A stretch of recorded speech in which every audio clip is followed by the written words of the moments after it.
Most swordsmen spend their entire lives mastering a single sword. Arhan Karavan can simply eat theirs, because whenever Arhan devours a sword, he doesn't just gain its power, he inherits the memories, instincts, and techniques of the person who once wielded it. A warrior can spend decades surviving battlefields, perfecting one deadly style, and after their death, everything they learned can become Arhan's. There's just one problem. The man Arhan intends to kill is considered the strongest swordmaster on the entire continent, a monster so far beyond ordinary geniuses that Arhan could train normally for his entire life and still never reach him. So Arhan has no intention of growing normally. He'll hunt down swords with powerful histories, devour the lives left inside them, and turn generations of dead warriors into his own strength. But every sword he consumes comes with memories powerful enough to swallow his own identity if he loses control. And all of this begins with one family legend that Arhan was absolutely convinced was a lie.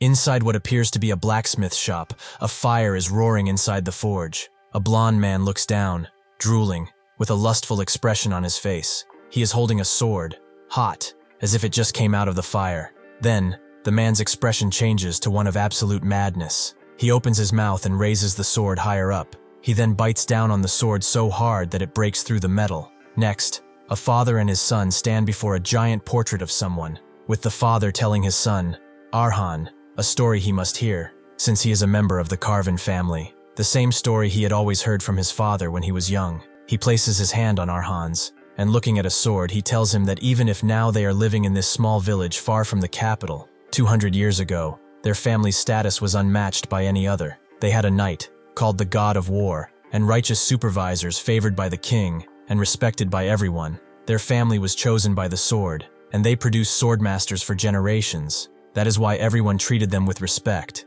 They even named them the Invincible Protectors, Karavan. The father then places his hand on Arhan's shoulder and tells him that one day he will inherit his position and become the head of the Karavan family. This is why he must always live with the pride of the Karavan family flowing through his veins, to regain the family's glory and stand tall once more as the protector of this land. That is the duty that the Karavans must undertake. Next, the village can be seen from a wheat field. Arhan, all grown up now, while cutting some wheat with a scythe, thinks that the heroic tales of their family that his father used to tell him are probably just tall tales. He thinks that disgraced nobles clinging to their past glory is a pretty common thing. If the stories about Karavan were true, they wouldn't be living in this poor village as landlords. They wouldn't be spending time doing farm work with the tenants every day, he thinks, as he asks a commoner where to leave a stack of wheat. He then places it inside a carriage. While he's sweating, he also thinks there are so many holes in his father's story. The family's founder, the idolized figure in the portrait,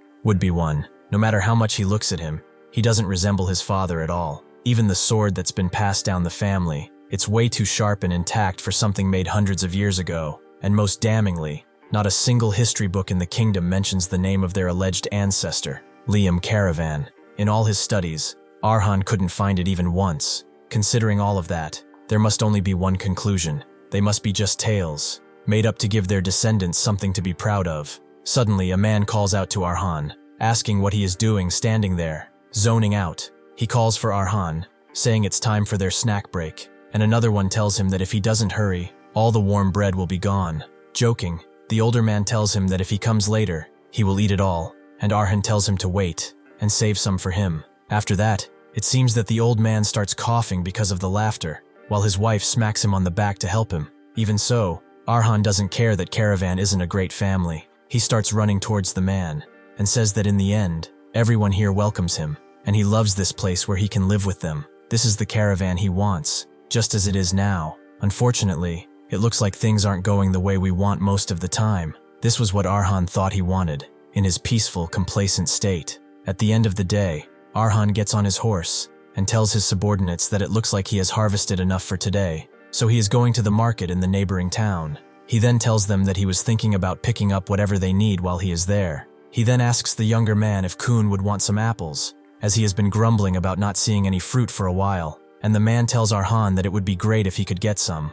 Arhan then tells the woman that Marino's youngest daughter's birthday is coming up soon, so he will buy her a pretty doll if he sees one, and Marino asks him how he knew about that. Looking grateful, Arhan smiles, winks, and tells her that he knows everything. After all, he's going to be the next lord of that place. He then leaves, waving to the people, and they wave back. wishing Arhan a safe trip.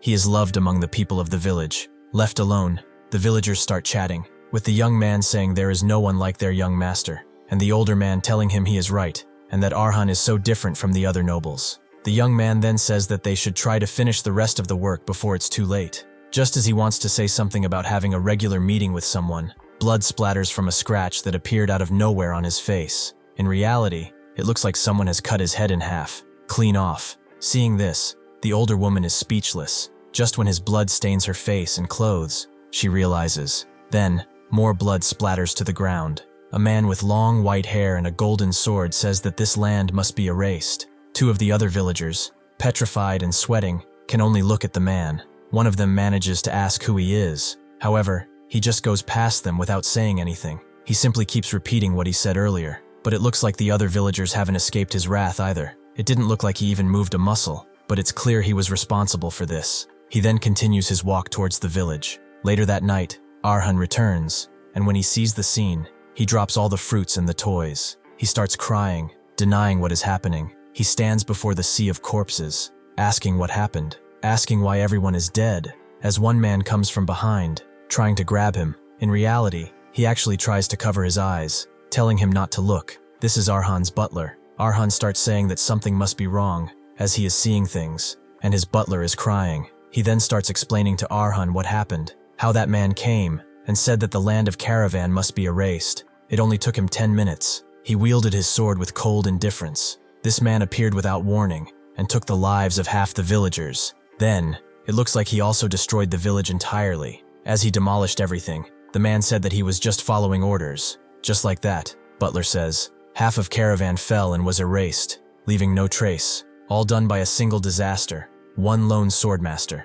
Later, it looks like we are back at the estate. Inside, everyone has been murdered. Only Butler and Arhan remain standing, walking through a sea of corpses. Amidst the terrible, unexpected disaster, Arhan can only look at the bodies of his fallen friends. Eventually he sees something, scarring him. He sees a body without a head, blood splattered everywhere on the ground. With this, Arhan can't hold it back anymore and starts crying. Then, someone calls his name. It appears that his mother was the only one able to survive this massacre. A single glimpse of hope.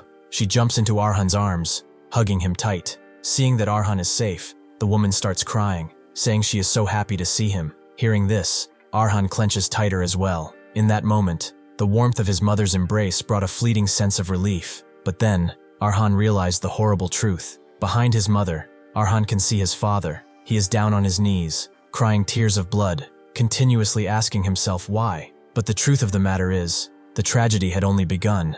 It looks like, for some reason, the swordmaster who wiped out half of the Karavan territory in an instant didn't harm Arhan's parents, and only conveyed the following words instead. The man stated that he will be returning in a month. If they wish to leave, they should leave that place, and take everyone they care about with them. Arhan's father kept asking the same question, with tears flowing down his cheeks. He asks the swordmaster why them, what crime have they committed? However, the man does not care about such things. He turns his back, and without even turning his gaze, he says that he is simply following orders. After he left behind his incomprehensible words, one by one, the surviving villagers began to leave the village, taking whatever possessions they could. That might have been the only way to save lives, but their family wasn't even given that choice. Arhan's father was crushed by the weight of his responsibility and started reciting rubbish from some books, saying he was the great knight who hunts nightmares, the iron-blooded guardian who protects the kingdom. It was his solemn duty to behead the great evil that would soon come,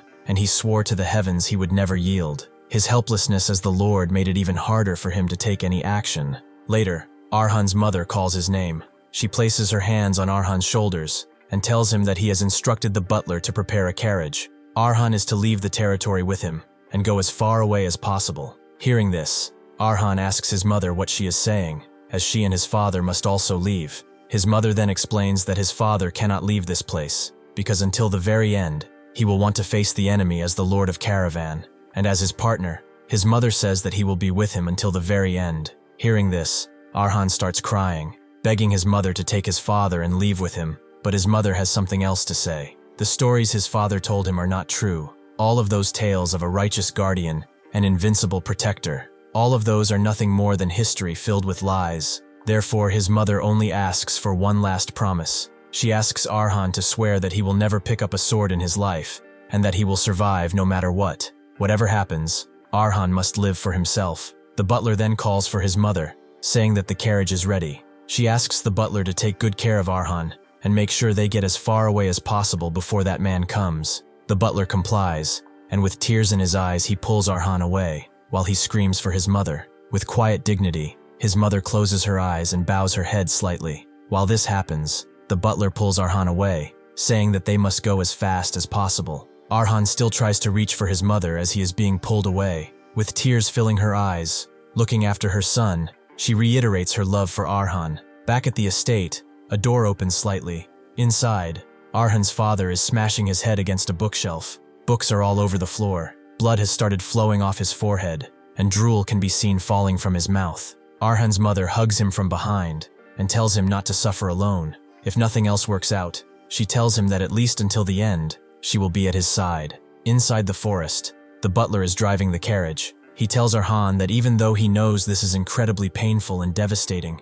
he still must endure. He tells Arhan that the man who did this is a calamity, a natural disaster that humans like them cannot possibly overcome. They must accept this tragedy for what it is, and forget it if they want to go on living. He then turns his head and says that this would be the wish of his lord and lady. He wants to look Arhan in the eyes and tell him that he can still live on. When he notices that Arhan is not even in the carriage anymore, it looks like Arhan is running through the forest. No matter how he thinks about it, he cannot leave his own. How could he leave his parents like this? He cannot just run away by himself. Arhan thinks that they call him a calamity, but the swordmaster is still just a man, and just like him, he will die if an arrow pierces his heart. Arhan reveals that he has spent the last month preparing a deadly poison, so if he can shoot him with this, it will all be over. He will be able to protect them, he says, as he arrives back at the estate. Looking above, he remains stunned. Pure fear grips his heart. His father's head hangs tied to a spike. More specifically,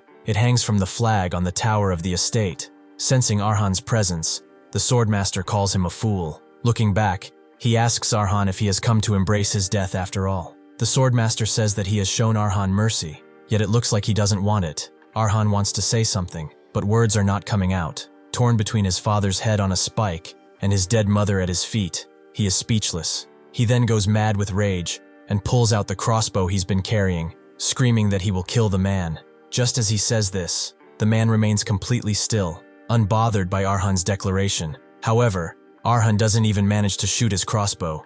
He stands before the man, and the difference in power is obvious. Arhan drops the crossbow, and as it touches the ground, the arrow flies away. He falls to his knees, and the swordmaster approaches. Arhan grabs his neck, unable to breathe.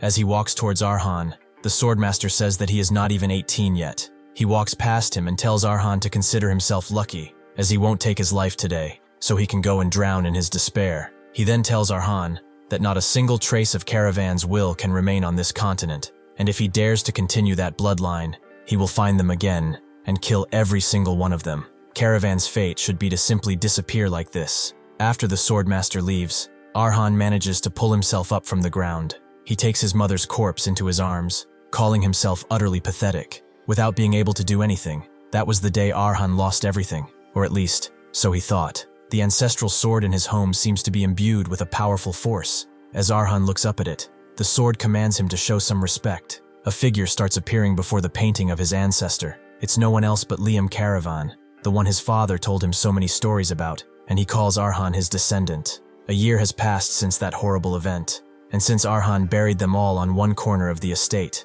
In that time, he prepared for his revenge. The pinnacle, currently hailed as the strongest sword on the continent, is a guardian who protects the kingdom's peace, a righteous sentinel who eradicates evil, a superhuman with the most brilliant talent, even among swordmasters. Carlos, wielder of the 10 swords, was the name of the man who took everything from Arhan. After that, everything became a question.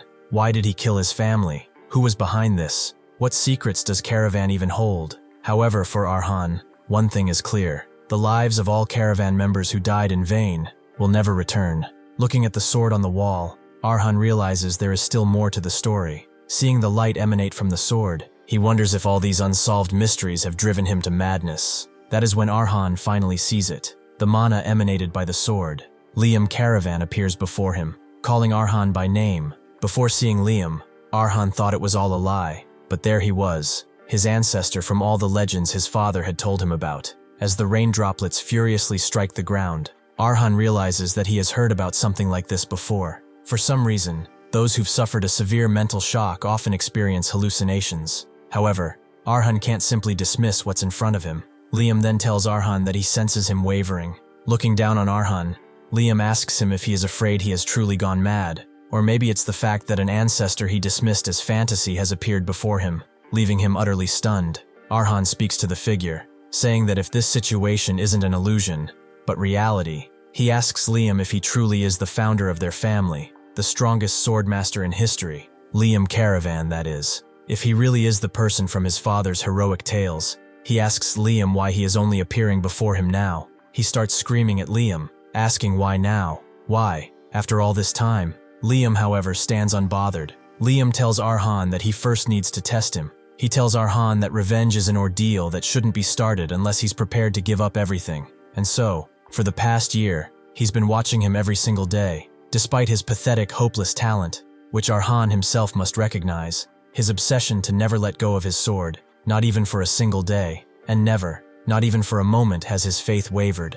Liam reiterates Arhan's question, why he's only appeared now, and says that the answer to that is simple. Liam has only appeared now because the hatred in his eyes has finally reached the depth he desired, but also because his own patience has reached its limit. The murderous intent within him wants to tear the one who brutally slaughtered his descendants and the people of his land to pieces. Throughout the history of this continent, there is a fact that has never been disproven. Only a swordmaster can kill another swordmaster. Liam extends his arm to Arhan and tells him that he knows this well, which is why he swings his sword with such stubbornness, vowing revenge, no doubt. But if he is going to do it on his own, Arhan could train for a lifetime and never reach him. A swordmaster is a transcendental existence, beyond the limits of humanity, a level of skill that even so-called geniuses can never hope to reach. And even among swordmasters, that man is a transcended being who stands far above the rest. Even in his time, Liam says, during the Age of War, there were only a handful of warriors as skilled as he. No one in this generation can kill him,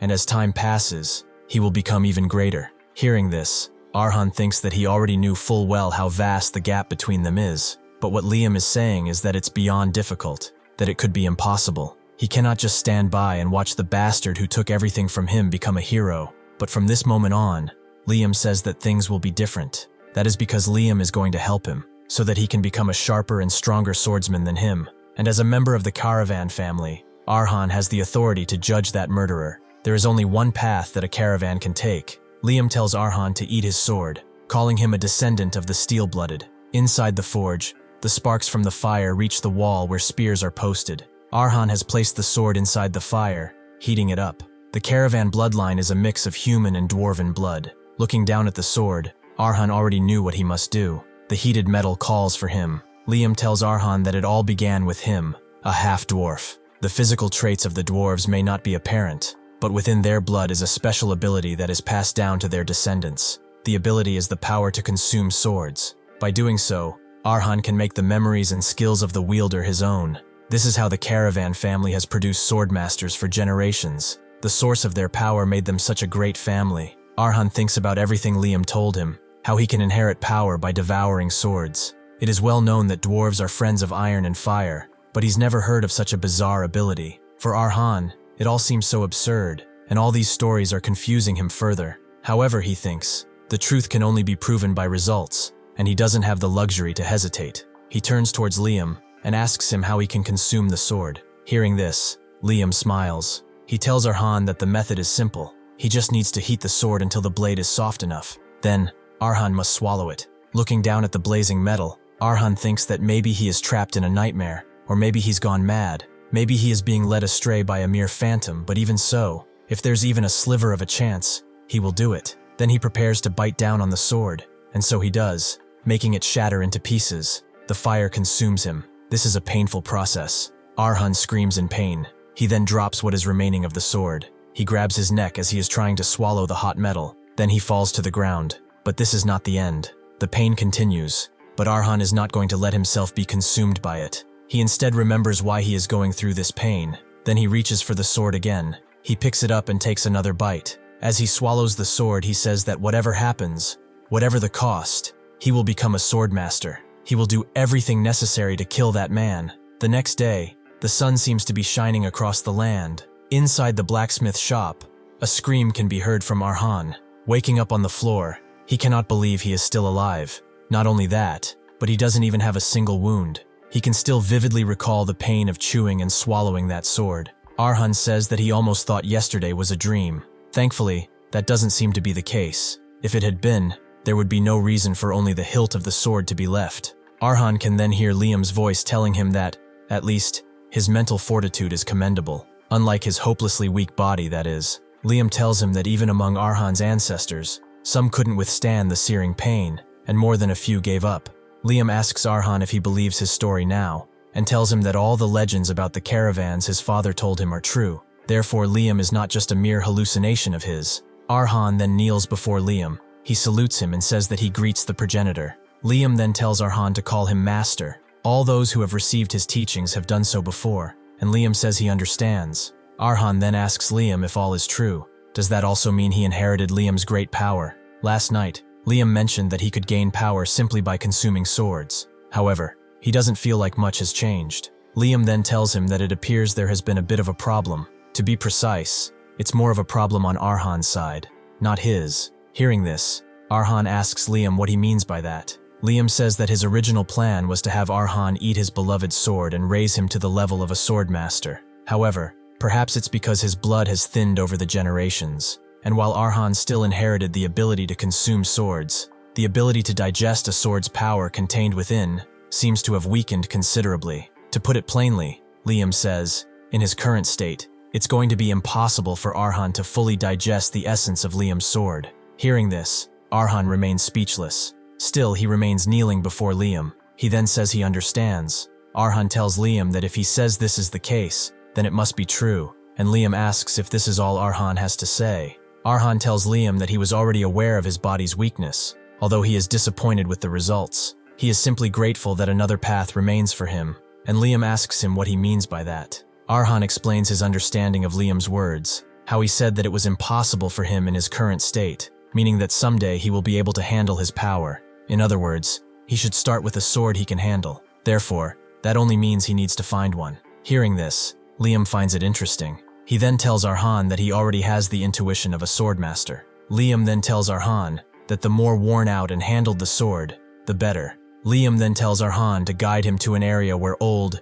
shabby weapons are abundant. There, Liam will pick one for Arhan. Amidst a place full of rubble, Liam says that the place is gloomy, and that the necromancers would love it. Arhan tells Liam that all the old things from the slums are gathered there, from worthless scrap metal to unusable weapons. Arhan says that there is no more suitable place than this to seek a sword that meets Liam's conditions, and Liam says that it's a good start. He then tells Arhan that in the beginning, he too used to devour swords in places where the smell of blood was thick, swords clutched by dead soldiers, axes caked in mud and blood, spears with broken shafts rolling on the ground, and so on. With all his might, Liam ate and ate, all to grow stronger, and thus, survive. Somehow, this place reminds him of those times. To guard the sparks of life, they've clashed without end while increasingly getting fractured. Some died the same day, others lived to see tomorrow. Those days themselves were a battlefield. In the midst of those struggles, countless lives are inevitably extinguished without a trace, and yet a select few leave behind a dazzling single point of light. Liam then tells Arhan that he has found it. He points towards a sword and tells Arhan to take it. He tells Arhan that this is the sword he must devour next. 1 month later, it looks like some men have come to Arhan's estate, thinking that it's abandoned, saying that there is not a single person living there, or in the village. The men are walking the halls, saying that maybe a warlock used this mansion to experiment on living beings before, but his friend says he doubts it. As if that were the case, they would have died the moment they've stepped foot in this place. Most likely, another one says, there is a fallen noble hiding out there. One asks if this place doesn't reek of the smell of the rich to the others. One man says that their luck finally turned, saying that this job's gonna be a piece of cake, as if there isn't even a caretaker. Then that says it all. One of the guys then finds something inside a crate. He says that it looks like a noble's daughter really does live there. He takes out a handkerchief and says that there's a whole pile of fine ladies' clothes, freshly laundered. Smelling the piece of clothing, the man says that the scent on these clothes really is different. Hearing this, another one says that if they play their cards right, They might also be able to have another kind of fun. Someone else then sees them and tells everyone to stop. A man steps out of the shadows. This is of course Arhan, telling the man that his mother liked things to be tidy, and that she truly hated it when her belongings were a mess. Therefore, the man should quietly put that down and have a conversation with Arhan. Seeing him, the men are not sure what to say. One of them asks who this kid could be, and says that maybe he is the son of the mansion's owner, while the tall, muscular one says that there is no woman. Arhan asks them if they came here to seek food or simply a place to stay. If it's one of those things, they should say it now. He is willing to accept them as guests, if it's for one of these reasons. Hearing this, one of the men asks Arhan what he is yapping about, and if he has lost his mind. The man then gets irritated with Arhan and says that nobles must have no common sense at all, and tells Arhan that he should have just stayed hidden quietly, asking why the hell he crawled out and made a fuss. Arhan looks the man in the eye, and then lets his gaze drop. The men then rage, attacking Arhan, asking him if he is so eager to die. Suddenly, Arhan raises his gaze. For a second his eyes change, with fire brimming around his face. In one swift motion, he drives his sword through the man's stomach. As the blade pierces the man, making him cough up blood, Arhan says that in the end, they were intruders. This is unfortunate for them, as he was only willing to accept guests. Later, the fire is burning in a fireplace. In front of it, sit Arhan and Liam, with Arhan wanting to ask his master something. He asks Liam if this is truly the sword he should eat. He says that this is less of a sword and more of a needle. Arhan says that he feels like this would just snap if he tried cutting anything with it, and asks Liam if he doesn't have the same view. Yet Liam says that this is expected. He tells Arhan that it was never meant for slashing your foes, nor is it for crushing them. Instead, it's a weapon forged for a single purpose. In a decisive battle, where life and death hang in the balance, it's meant to pierce through the enemy's vital points to end their life. Then, a woman is shown, piercing her enemy's neck. It's a sword that is meant to thrust, Liam says. Hearing this, Arhan can't believe it. For that purpose, he thinks, there would be a sturdier and more familiar weapon he could use, and Liam instantly realizes that Arhan's face says he thinks a spear would be better. Liam tells Arhan that the question he posed is not without merit. However, the memories dwelling within that sword are the most useful thing for his weak body. Liam tells Arhan that, before the death of its previous owner, she single-handedly did a lot of damage. That sword pierced the lives of over 2,000 enemies. All that, with a body even more slender than the one Arhan possesses, that of a woman. Liam tells Arhan that given the circumstances, he should treat the sword with the respect it deserves and consume it with gratitude. Arhan walks toward the forge, and Liam warns him that while the physical weight of the blade may be light, the life dwelling within it is immeasurably heavy and solemn. As Arhan pulls out the sword, Liam continues, noting that Arhan will have much to gain from the weapon, specifically from inheriting that woman's memories. The last thing the child remembered was a burning mansion. Her name was Mary, and she was now completely covered in bandages. When the young girl, barely 10 years old, opened her eyes, she realized many things had changed. Her parents had been reduced to unrecognizable ashes in the inferno. Upon hearing that she was the only one who had barely managed to survive, the child whispered softly to herself. Lying in a bed inside a monastery, she told her caretakers that she wished she had died alongside her parents. After losing everything in an instant, the child was sent to live in an orphanage that worshipped the goddess of fire. The day she learned this place considered fire to be a form of salvation, her spirit was dragged to rock bottom once again. She, who had lost everything to the flames, was now forced to live in a place that revered them. She realized she still hadn't escaped the fire, especially since she now bore an undesirable mark, a harsh scar that would forever remind her of the past. The days that followed were horribly peaceful. During prayer hour inside the church, a couple of children noticed her. One asked what was wrong with the side of her face, while another boy told him he had heard she had been cursed by the goddess. Two more kids joined in. A girl declared the scar was the mark of a curse, and another added that it grew more disgusting the longer they looked at it. The other children started calling her creepy, monstrous, disgusting, and horrible. The relentless bullying only made Mary want to die even more. Every day, she prayed for death to take her. She wanted to escape the fire that had consumed her face. This agonizing cycle continued until a fateful day arrived. The young girl stood holding a sword, gazing up at the moon.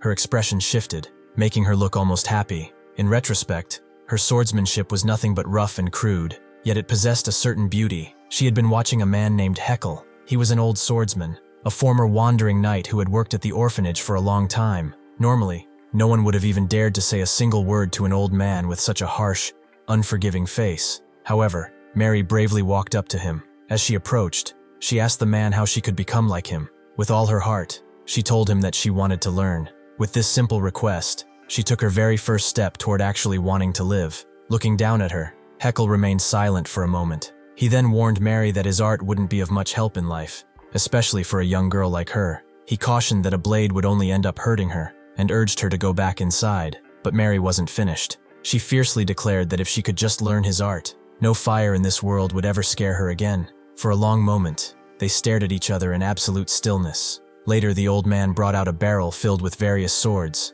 Heckle told Mary to choose one, promising that if she could so much as swing it properly, he would teach her. She asked if all she had to do was swing it. Heckle retorted, asking what else she thought she could possibly do with it. Reaching inside, Mary selected one of the thinner blades, one that resembled a large needle. Pointing the sword steadily toward Heckle, she declared that as long as she could fight back, she would become whatever she needed to be. A small smile crept onto her face, but Heckle's stern expression remained completely unreadable, not showing a smidge of emotion. The scene then shifts back to Arhan's estate. His first thrust is clearly successful. The struck man is thrown backwards and crashes heavily to the ground. The other three men stare at Arhan in terror, unable to believe what just happened. One of them shouts, "What the fuck is this?" While another stammers that it must be a sick joke. Arhan swings his sword, splattering blood across the ground, and casually remarks that he supposes there is no need for conversation at this point. Liam's ghost watches the scene unfold from a nearby doorway. He reflects that over the past month,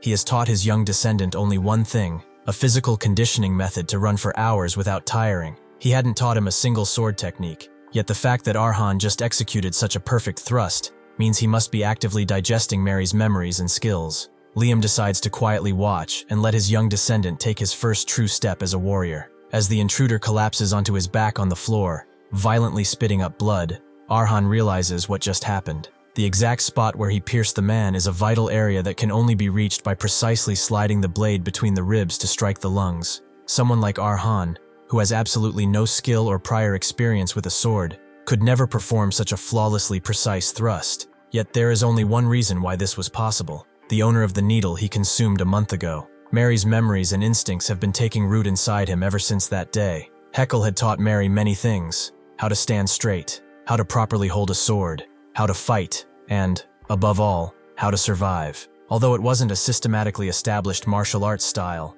Heckle's swordsmanship contained the romance and freedom he had gained while living as a wandering knight. To a girl who lived in constant fear of fire, his art was beautiful beyond compare. As Mary trained more and more, she noticed that his style carried a quiet, underlying toughness. Smiling, she fondly called it Heckle's blade, and she loved it with all her heart. A few years later, an aged and visibly weakened Heckle lay in his bed, with Mary sitting dutifully by his side. He told her that the time would soon come when she must leave the orphanage. When that day arrived, he urged her to go out and experience the wider world. This piece of advice would be the final thing he left her, his ultimate lesson. As Heckle drew his final breath, Mary wept. He told her how glad he was that she had been a part of his journey, managing to croak out her name one last time. Remaining perfectly still in her chair, Mary tearfully thanked Heckle for everything, and prayed that he would rest in peace. Shortly after, just as Heckle had taught her, she left the orphanage and ventured out into the world. Before long, she made a name for herself as a fairly well-known mercenary. Perhaps it was because she wielded a peculiar sword as thin as a needle, or perhaps it was because she was a young woman, a true rarity in that bloody line of work. Whatever the reason, to the people she encountered, she became known simply as the Singing Gypsy. Snapping back to the present, Arhan realizes that this seamless integration of skills must be the digestion his master had spoken of. From the bloody ground, the fallen intruder begs Arhan to spare his life. However, Arhan coldly twirls the sword between his fingers. With a single merciless thrust, he strikes the man again, driving the blade straight through his head. Turning his cold, calculated gaze toward the remaining intruders, Arhan calmly states that he will put an end to this cleanly. Staring at the blood pooling on the ground, Arhan realizes that he has just claimed his first life. Yet, despite this being his first kill, he feels absolutely no emotion. His mind remains entirely focused on the harsh reality of the situation before him. He managed to find an opening only because his opponent severely underestimated him.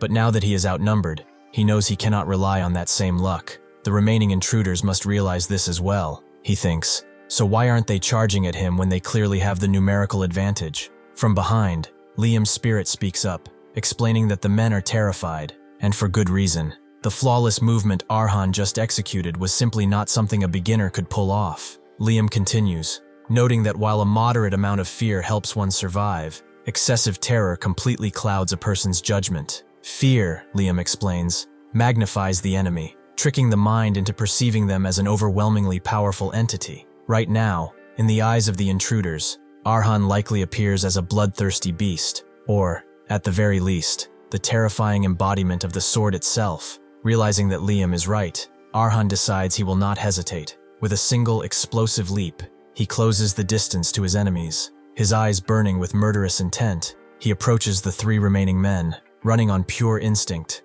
One of the men screams at Arhan to stay back, desperately readying his weapon. He threatens to kill Arhan, though his chances of actually doing so are practically non-existent. The man swings wildly, but in a blur of motion, Arhan effortlessly dodges the attack and shifts seamlessly into a counter stance. The sight leaves the man paralyzed with terror. With a single devastating thrust of his needle-like sword, Arhan pierces the man's neck, sending a spray of warm blood splattering directly across his own face. In that fleeting moment, Arhan recalls one of Hekel's lessons to Mary. Because she was a woman not born with brute strength or boundless stamina, a drawn-out battle would never be in her favor. Without missing a beat, Arhan pivots to his second target. This man is just as terrified as the last, yet he still tries to strike. However, with another fluid leap, Arhan lands lightly on his feet right behind his opponents. He internalizes Hekel's teaching. He must secure the kill on the first or second strike. In one brutally swift motion, Arhan drives his blade right through the enemy's elbow. The unbearable pain instantly forces the man to collapse to the ground. Another of Hekel's lessons surfaces in Arhan's mind. The old man had told Mary not to obsess over the physical traits she lacked, but rather to make the ones she did possess truly shine. Her greatest strength was her natural flexibility, a body as agile as a dancer's. It allowed her to strike lethally from any posture and any imaginable angle. Mary executing a breathtaking leap high over an enemy's head, driving her sword straight down into the top of his skull, until the blade emerged from his mouth. Channeling this exact memory, Arhan mirrors the lethal maneuver perfectly, decisively ending his enemy's life. Now, only one person remains. The final intruder frantically pulls out a knife, pointing it with a trembling hand toward Arhan. Staring at Arhan, he cries out, calling him a murderous fiend, and desperately begs to know what kind of monster he is dealing with. Later that night, the scene shifts to a dark forest. Arhan is digging a hole while Liam stands quietly behind him. Liam asks Arhan if he has finally cast away his doubt. A heavy drop of sweat rolls down Arhan's cheek as he methodically buries the men he killed. Liam explains that if Arhan possesses the stamina to swing a sword all day without losing his breath, then a few untrained thugs are opponents he can easily handle on his own. He adds that a caravan only grows stronger when thrust into a life-or-death battle. Looking down at his hands, Arhan realizes that everything his master told him was absolutely true. His body had become as effortlessly flexible as a dancer's, instinctively reacting to the memories housed within the sword, and Mary's memories had grown exceptionally clear the moment the fight began. He now understands a fraction of what it was like for her to constantly fight against the world. This was exactly what his master had spoken of, the power of digestion, where a warrior grows stronger the more they understand the life and experiences within the blade. Liam then assures Arhan that, when it comes to the harsh reality of this world, he never lies. He makes a solemn promise. The days ahead will be agonizingly painful, a brutal series of trials where Arhan will wish he were dead, making the hardships of today feel like an absolute blessing. Even after delivering that grim warning, Liam asks if Arhan is still willing to walk this path. Clenching his fists, with renewed resolve, Arhan declares that if it means he will eventually be able to point his sword at Carlos's throat, he will walk down this path no matter how treacherous it becomes. By the next morning, however, Arhan seems far less certain of his bold midnight declaration. Gasping for breath and desperately clinging to the sheer face of a cliff, with Liam hovering behind him, Arhan weakly asks if this is truly the right way. Clearly, Arhan had not expected his training to involve scaling an entire mountain just to reach a solitary tree at the top. Liam teases him, asking where the fierce fire in his eyes from last night went, and wondering aloud if his doubt has already returned, a comment that only makes Arhan sweat even more profusely. However, Liam then notes that this pragmatic hesitation is actually one of Arhan's inherent strengths, pointing out that he has always been that way, even as a young child. The path of a swordsman, Liam begins to explain, is broadly divided into 5 distinct stages. At the beginning of the path are the sword beginners. Among them, those with talent reach the realm of swordwalker. Those who establish themselves as strong and become the linchpin of the battlefield advance to swordrunner. The hero who can turn the tide of battle alone becomes a sword expert, and reigning above all other swordsmen, revered as a god itself, is the stage of achieving the mind sword, the swordmaster. Liam then asks Arhan to answer a question. Among these stages, where does he think he currently belongs? Arhan replies that he is sure Liam wants a bold answer, but he knows his own level well. The prerequisite to becoming a swordmaster is wielding mana, and to wield mana, he needs a vessel to store it, a second heart, the formation of a mana heart. Since he hasn't formed that heart yet, he believes he doesn't even qualify as a sword beginner. Liam praises him, noting that he is very self-aware. He confirms that Arhan hasn't even entered the path of the sword yet. He is a novice among novices. This current training is specifically designed to guide a novice like him onto the path of a beginner, so that he can finally form a mana heart. Hearing this, Arhan is left speechless. He turns toward Liam, screaming in disbelief, asking if he means he is going through all this life-threatening risk, climbing a mountain where he could actually die, just to form a basic mana heart. Arhan argues, telling Liam that he doesn't know how things were in his era, but nowadays, a person can simply drink an alchemical potion or have a walker-level knight infuse them with mana to awaken their senses and form a mana heart. Because of this, even noble ladies who have only learned basic swordsmanship for self-defense can easily form one. Frustrated, Arhan asks Liam why they bypass such an easy, established path. Why does he have to stick to this archaic, dangerous method? He simply doesn't understand. Liam explains that, just as Arhan said, the mere formation of a mana heart is not a difficult task, but it wouldn't be possible to just follow the modern norms for him. The blood of a caravan is imbued with the unyielding power of steel. Therefore, to wield that mighty power, an equally tough vessel is needed. An ordinary person's heart will never suffice, because the peak one can reach with a human heart is merely the peak of a human. If Arhan truly wishes to reach the legendary level of a swordmaster, there is only one thing he must possess, a heart that wouldn't be scratched even if it clashed against the entire world, a heart of steel, and there is only one way to forge it. Liam tells Arhan that to force his body to feel the absolute need for a mana heart on its own, he must intensely push himself to the very brink of death. Even among Liam's descendants, very few ever completed this training to the end. That is how painful and terrifying the process is. However, those who did endure it all the way to the end invariably became swordmasters. Liam then asks Arhan what he thinks about that, and whether it makes him feel a little more motivated. Reaching his hand higher up the cliff face, Arhan grunts that it makes him feel more than just a little motivated. Liam reiterates that he never lies when it comes to the sword, promising Arhan that the mana heart he will eventually create will be unlike anyone else's in the world. Later that night, in the Verdi region, everything is quiet. Inside a dimly lit tavern in the eastern village of Campbell, 2 patrons are talking. One asks his companion if he has heard the recent rumors about the village to the west, called Karavan. The other replies skeptically, asking if he means that creepy old ghost town where no one has been seen for a year, wondering why he would even bring it up. The first man leans in, explaining that a new rumor has been circulating lately.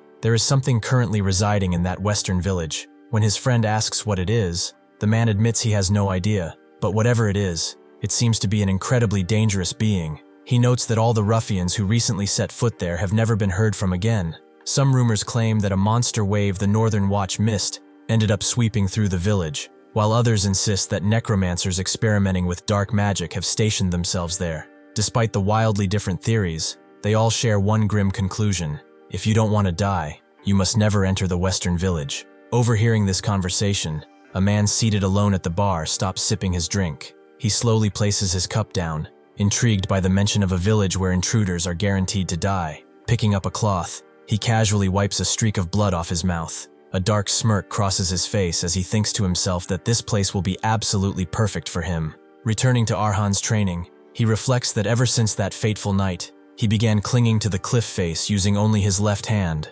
At the same time, he continued to deal with the uninvited guests infiltrating the mansion, fighting them off even on days when he was completely drained. Amidst the terrible muscle pain from his grueling physical conditioning, even on days when it was a struggle just to lift his arm, he pushed through with all his might, never missing a single day. Just like that, an entire month passed. Sitting alone in the forest and leaning his back against a tree, Arhan stares down at his left hand. He thinks to himself that, unfortunately, even after enduring that absurd training regimen, he still hasn't managed to form a mana heart.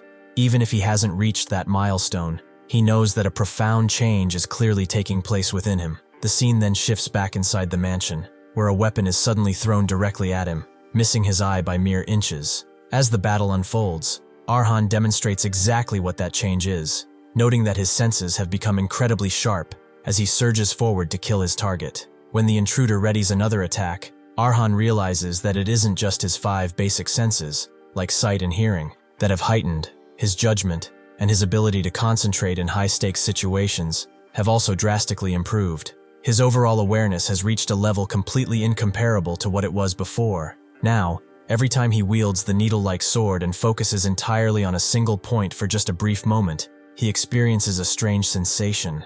As he approaches his opponent, the world around him seems to slow down. He feels as though time has stopped for everyone except him. Exploiting this heightened perception, he easily dodges the enemy's attack once more and spots a fatal opening in the man's stance. In one blindingly swift motion, he pierces his opponent multiple times. Looking back on the person he used to be compared to the warrior he is now, Arhan realizes there is only one reason for this massive leap in ability. He can finally feel mana. The scene then transitions, showing Arhan standing back out on the weapon field. Arhan reflects that achieving such heightened senses before even forming a mana heart or officially becoming a sword beginner is truly exceptional. Of course, this is likely only possible thanks to the power of the needle, but it remains an astonishing feat. Calling out to Liam, Arhan wonders aloud just what kind of power he will possess when he finally reaches the next level. Liam lightly scolds him, stating that being impressed by something so trivial is the wrong mindset. Arhan still has a long way to go before he can shed the title of novice. However, he humors the question. Liam explains that once Arhan forms a mana heart, he will officially become a sword beginner and truly understand the depths of that power. Only then will he and the original owner of the needle be on equal footing. If he takes one more step forward, channeling the aura emitted from his mana heart, he will be able to exponentially enhance his physical abilities and construct a domain for offense and defense, officially reaching the realm of superhumans. The world calls this level a swordwalker. Although it is merely the very next stage after a beginner, Liam notes that Arhan will realize the vast, insurmountable difference between the two the moment he faces one in combat. Liam asks if this answers his question, and Arhan nods in understanding. In that case, Arhan requests to ask one more thing. He states that if his newly sharpened senses are correct, the man who recently entered their territory and settled there is a swordwalker. This is, of course, the same dangerous man who was previously seen sitting at the tavern. Liam confirms Arhan's suspicion, warning him that this intruder is on a completely different level from all the rabble he has dealt with so far. He then bluntly asks what Arhan plans to do, pointing out that in his current state, he wouldn't last a single second in a direct clash. Arhan replies that for now, he plans to simply observe the situation and prepare for the worst. He admits he has no other choice. Liam suggests an alternative. Arhan could choose to abandon the territory altogether to avoid a fight he cannot possibly win. Arhan, however, firmly states that fleeing is not an option. Although the land has been abandoned for so long that it has become desolate beyond recognition, it is still the only place that holds the precious memories of everyone he cared about. Hearing this, Liam falls silent. As Arhan stares at the ground, Liam's voice breaks the quiet, urging him to become stronger. He explains that in this Iron Kingdom, only the strong get to dictate the answers. Even if Arhan's simple wish to protect his home seems like an impossible luxury or pure greed right now, he must dwell on and ruminate over the intense emotions he feels. He must use them as the driving force to obtain what he desires. Arhan must feed on these trials and forge a heart as hard as steel so that he never has to lose anyone again. Sometime later, standing face to face with the deadly intruder who invaded his territory, Arhan wonders if he is able to stand his ground. The man snarls at Arhan, warning him not to even think about running away, but Arhan stands firm, showing no intention of fleeing. The man imbues his heavy sword with menacing mana, threatening that if Arhan even thinks about retreating or showing his back, he will be cut down on the spot. Arhan realizes that a deadly, unexpected trial has finally arrived. After the mysterious man set foot into the territory, observing him became a new part of Arhan's daily routine. What he learned during this process was clear. Even though the village was full of empty houses, the man acted as if every single one still had a rightful owner. He never touched even the smallest trinket, choosing instead to live a simple life relying solely on the belongings he had brought with him. His only other notable habits were losing himself in deep thought while watching the sunset every evening, or otherwise spending his time in quiet prayer. The conclusion Arhan reached was that this guest had to be a knight. Liam agrees, telling Arhan that this is the only reliable conclusion. He is a swordsman who has attained the formidable level of a swordwalker, yet he strictly adheres to a personal code and maintains his manners even when no one is watching. Liam adds that people so inflexible in their discipline are rarely found outside the knighthood. Hearing this, Arhan suggests that, in that case, the man might not be a bad first neighbor. Knights are, after all, individuals who uphold honor and pursue justice. Liam concedes that a knight is certainly better than the usual intruders, and while it is true that they pursue honor, he warns that it is dangerously misleading to call them inherently righteous beings. By its very nature, honor is highly subjective. You cannot simply assume that the honor they believe in and uphold is ultimately good for everyone. A knight's honor is defined by the person to whom they have sworn loyalty, the one who provides them with their livelihood and valuable riches. Ultimately, their sense of justice is dictated entirely by the will of their employer. Liam tells Arhan that he wants to teach him the true meaning of a knight once more. A knight, he explains, is merely a swordsman who uses honor as a pretext to exercise violence, an executioner who carries out efficient killings based on sword techniques passed down for generations. Because they are clad in expensive gear, they are simply enemies that are annoyingly difficult to kill. Liam reminds Arhan not to be blinded by the hollow ring of the word knight. Instead, he must observe and judge the true essence of the target himself. Liam then tells Arhan that doubt is his biggest weapon, because it is the most precious talent he possesses. Hearing this, Arhan looks up at Liam and asks why doubt is considered his talent. Liam explains that Arhan has been this way ever since he was a child. While he appeared to just quietly listen to the legends of Karavan, his father told him, on the inside, he was endlessly delving into the truth behind those stories. Even in recent situations where he might have lost himself, intoxicated by the sudden power he gained, he found the right answer by eliminating variables through his morbid sensitivity and sharp observation. Doubt, Liam continues, is a refusal to be swayed purely by what one sees and hears. It is the attitude of using every means, method, and endless thought to try to reach the absolute truth. Those who do not know doubt can never cross their limits. Therefore, Arhan must never lose that trait, for it is his greatest talent for surviving in this world. Hearing this, Arhan smirks and says that he understands. He promises to keep it in mind, thanks his master, and smoothly slips away from the tree where he had been hiding. Armed with everything he had been taught, Arhan never let down his guard regarding the strange man. After taking plenty of time to determine that the man at least wouldn't act like a common intruder, Arhan approached him slowly, very slowly, intending to simply invite him to be a neighbor. However, things took a vastly different turn than expected. Right now, the man is pointing his heavy sword directly at Arhan. The man bluntly states that he knows Arhan has been watching him this whole time, and warns him not to even think about running away. Sweating, Arhan simply points his needle-like blade toward the man, fully prepared to defend himself. The narrative then shifts back to portray the story of Mary, the singing gypsy. That alias was far more widely known than she originally thought. Thanks to her growing reputation, she received lucrative recruitment offers from well-known mercenary groups. Conversely, she was also frequently pestered by thugs who came looking for a fight after hearing rumors about her. In the midst of those bloody days, a certain thought occurred to her, just as she was piercing through another opponent. Perhaps she had evolved beyond the level of just a female mercenary using a peculiar sword. Perhaps she had truly become a formidable swordsman. But the moment that realization settled in, arrogance took root, and the consequences didn't take long to arrive. It seems that at some point, Mary encountered a knight who was simply too much for her to handle. He coldly asked her if she was the one they called the singing gypsy. Looking down at the defeated Mary, he mocked her, stating that it was indeed a fitting nickname for someone with such a feeble sword. He noted that she seemed overly proud of her own skills, but warned her not to flatter herself. He bluntly told Mary that if she were not a woman, things would be different. He would have crushed her like a bug and killed her on the spot. The only reason she survived that day was entirely thanks to the strict code of the Red Hawk Knights, who never took the lives of women or children. As he turned to leave, he told Mary to spend the rest of her life being grateful for their chivalry. That day, Mary felt an immeasurable, insurmountable wall between herself and that man, the towering wall called a knight. Later, she learned that the formidable stage he had reached was known as a swordwalker. In the memories Arhan digested,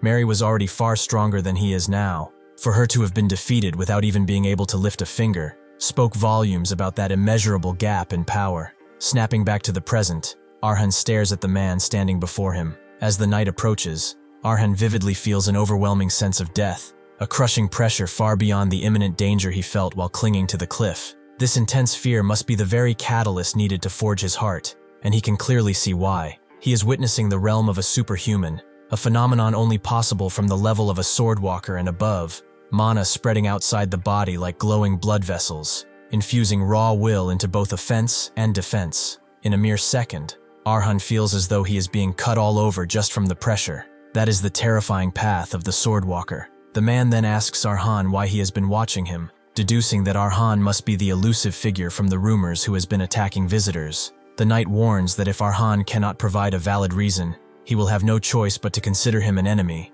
and demands an answer. Arhan calmly replies that he was simply trying to distinguish whether the man was a guest or an intruder. Finding this hard to believe, the knight demands that he be more specific. Arhan explains that he is a resident who was born and raised on this land. However, a year ago, while he was temporarily away, it was as if a necromancer had unleashed a beast. All his neighbors vanished, and the village fell to ruin. Since then, barbarians and vagrants have frequently invaded the territory, threatening the village and his own life, and he has dealt with them all by his own hand. While speaking, Arhan realizes there is no need to tell the man the entire truth. However, unlike the common thugs he had faced, this man is distinctly more powerful. So much so, that Arhan was certain he would die if he approached him carelessly. That is why he had been observing him from afar, trying to judge whether he was a threat or a potential ally. If the man proved to be a guest, Arhan planned to invite him to be a neighbor. If he was an intruder, Arhan would have had to devise a different plan for the territory.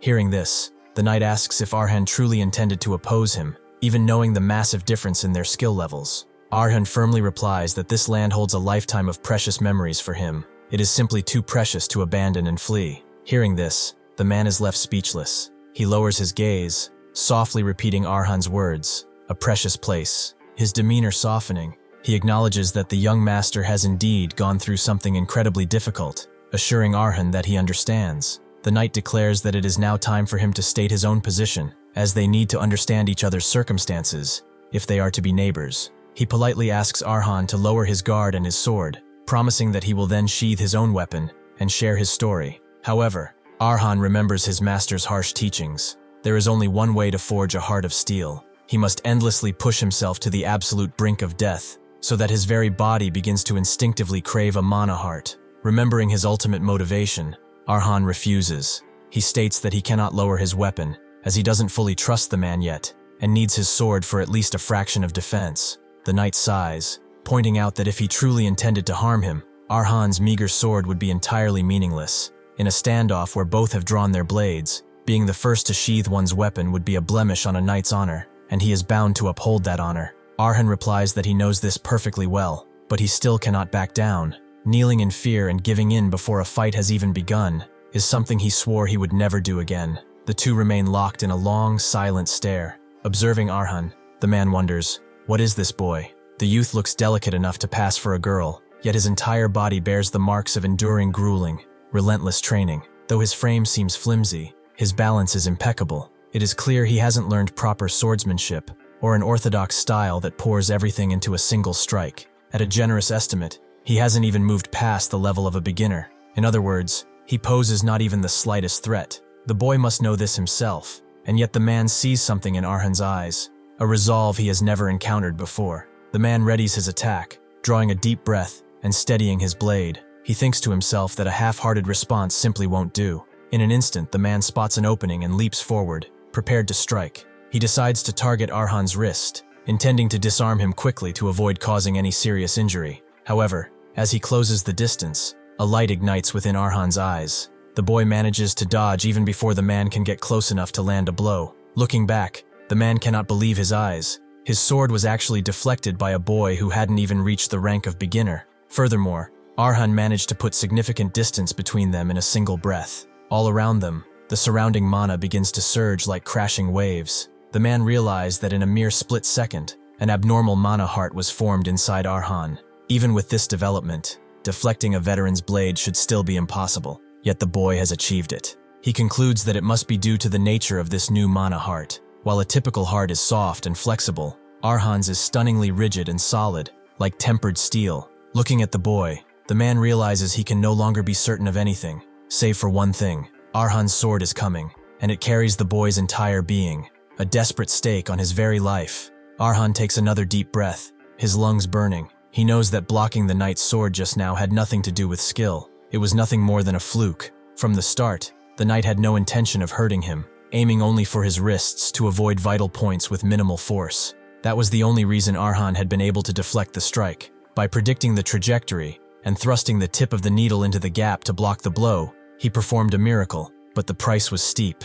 The impact felt like colliding head-on with a speeding carriage. Agony ravages his entire body, as if every bone has been shattered, serving as a brutal reminder of the despairing gap in power. However, amidst the pain, the thing he longed for so desperately has finally awakened, a mana heart, the heart of steel. Even so, he is still only a beginner, and a standard thrust will never reach his opponent. He realizes there is only one way forward. He must forge a path of his own as the possessor of the heart of steel and the needle, using Mary's memories as his stepping stone. He recalls the day she collapsed before the overwhelming wall of a swordwalker, facing an immeasurable limit head-on. In that moment, as her body trembled with fear, the first thing that came to her mind was Hekel's voice. He remembered Hekel's final lessons. Hekel had told Mary never to forget that while most swordsmen see a wall and consider it an impassable limit, that is merely an excuse for those who lack the courage to clash and choose to settle instead.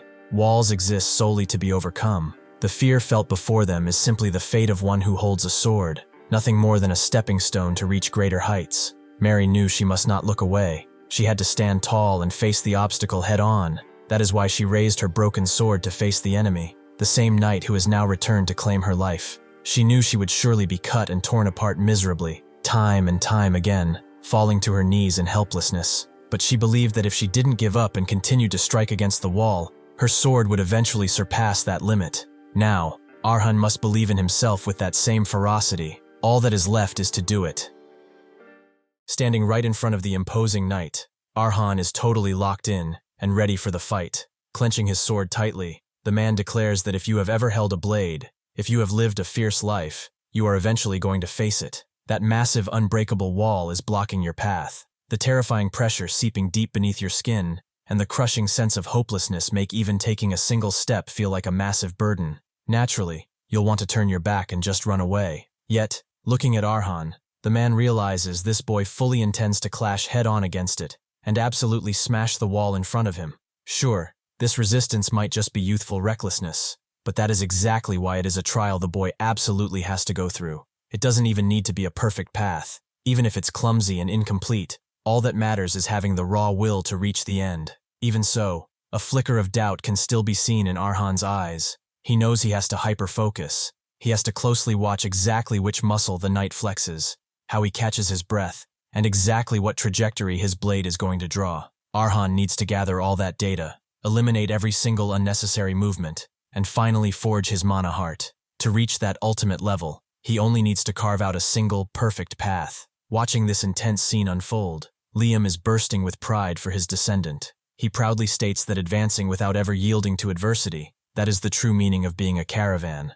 Arhan shouldn't be afraid to clash and shatter. He needs to willingly throw his entire body into the trial to truly forge himself, and then display that ultimate might for the whole world to see the flowing will of the caravan. Fired up, Arhan relentlessly advances, prepping a massive, crushing attack against the man. Truth be told, he was terrified before, just like the girl who originally owned this sword. She was the sole survivor amidst blazing flames, and the tragedy of losing absolutely everything was merely the beginning of her nightmare. There were times she couldn't even look in a mirror, days when just taking a breath felt like a massive burden. That is how Arhan knew exactly what she was truly afraid of. It wasn't the fire, it was her own weakness of constantly running away, and that is exactly why she decided to fight back. Her daily life, her family, her future, all of it was stolen by a world engulfed in flames. But if someone asked her now if she managed to pierce through that despair, she would only have one badass answer. She will never be afraid of the fire or the world ever again. Even if everything collapses, even if she knows she can't win, she will face it head on. Just like Arhan is facing this terrifying knight right now, the ultimate clash is finally happening. The two swords draw closer and closer. The blades violently collide, and Arhan's needle is suddenly sent flying out of his hand, leaving him completely unarmed. the sword is shattered. In that exact split second, the poignant memories of the girl come rushing back. She is calling out for Heinkel, asking him if the place he is at now is peaceful. She tells him that she followed his advice, finally left the orphanage, and stepped out into the vast world. Holding on to the teachings he passed down, and tightly gripping that single needle he placed in her hand, she became truly free, just like him, yearning for a life of wandering. She admits she isn't totally sure if she actually lived up to that wandering life. The world was swarming with monsters way stronger than her, and some walls just couldn't be overcome by sheer willpower alone. But she can proudly say this much to Heinkel: right up until the very last moment of her life, she never turned her back on a single wall in her path. According to Sergeant's doctrine, the two of them will eventually meet again, in the embrace of the flames when her time comes. And when she finally sees Heinkel again, she will tell him her grand story. And that story will probably start exactly like this, telling Heinkel that the little girl he used to know is not afraid of the fire anymore. With this beautiful, tragic memory fully resonating within him, Arhan's digestion of the needle is finally complete. In this epic moment, he has officially achieved absolute mastery over the girl's sword style. Later on, strings of light can be seen emitting from the ground. Arhan slowly opens his eyes, as if he's been in a deep sleep.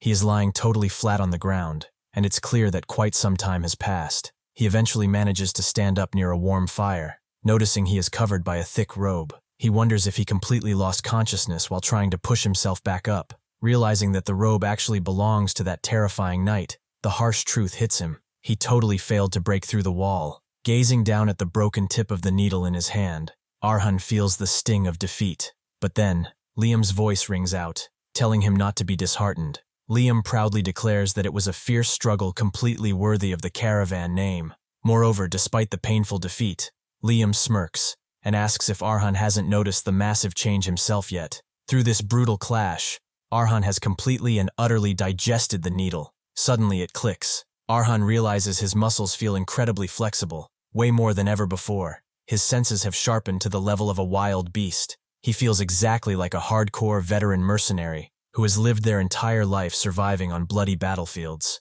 He finally understands his master's true intention in choosing this specific sword. It wasn't just about inheriting raw strength and technique. Liam wanted Arhan to absorb the girl's very life, her indomitable spirit, and a will that absolutely refuses to give up, even in the face of impossible trials. Still, Arhan grumbles a bit, wondering if it would have actually hurt his master to just explain all this from the very start. Just then, the knight returns to the campfire. He teasingly mocks Arhan, joking that the young master has finally regained consciousness. Instantly on edge, Arhan throws the robe off. The knight calmly mentions he just went to fetch some drinking water, but Arhan is already falling back, fully prepared to fight. Seeing this intense reaction, the man just laughs it off, casually noting that it seems they have a few major misunderstandings to clear up. Liam chimes in, telling Arhan there's zero need to be wary. This guy is absolutely not the type to cause him any harm. But Arhan can't help it. His suspicion is through the roof. The knight nods, totally understanding. He admits that after what Arhan just went through, he can't expect the kid to easily lower his guard. He sets his water down and offers a deal. If he shares his own story first, maybe Arhan will relax. He wants to explain exactly why he traveled all the way out here, and prove why he is absolutely zero threat. This catches Arhan's attention. He bluntly asks the man what he is doing out here. The knight formally introduces himself as Sir Patel, a retired knight, a wanderer with nowhere left to go, and a terminally ill patient standing right on the verge of death, revealing horrifying marks completely covering his chest and abdomen. Patel explains that even high priests who have studied medicine their entire lives confirmed the grim truth. He has a single month left to live at most. He states that he's nothing more than a dying man just waiting for the end. Arhan is left completely stunned. Patel gently asks Arhan to just listen to his story for a moment, and Arhan finally starts to relax. After the initial tension settles, the two sit down and talk. Now, regrettably, unlike his incredible swordsmanship, Sir Patel is not a very eloquent speaker. He frequently repeats himself, pouring out his heavy history and raw emotions in a totally incoherent mess. It is definitely not a smooth conversation, but to Arhan, that clumsy delivery feels like pure, unadorned sincerity. To sum up the massive lore drop about Sir Patel, after getting his terminal diagnosis, he officially left the knighthood he dedicated his life to. He became a wandering knight simply looking for a quiet place to die. His reason for leaving the order wasn't anything grand or dramatic. He just absolutely refused to become a heavy burden to his comrades in his final days. For his last moments, he simply wants to spend his fading time on his own terms. Arhan lowers his gaze, realizing there isn't a single shred of falsehood in the man's words.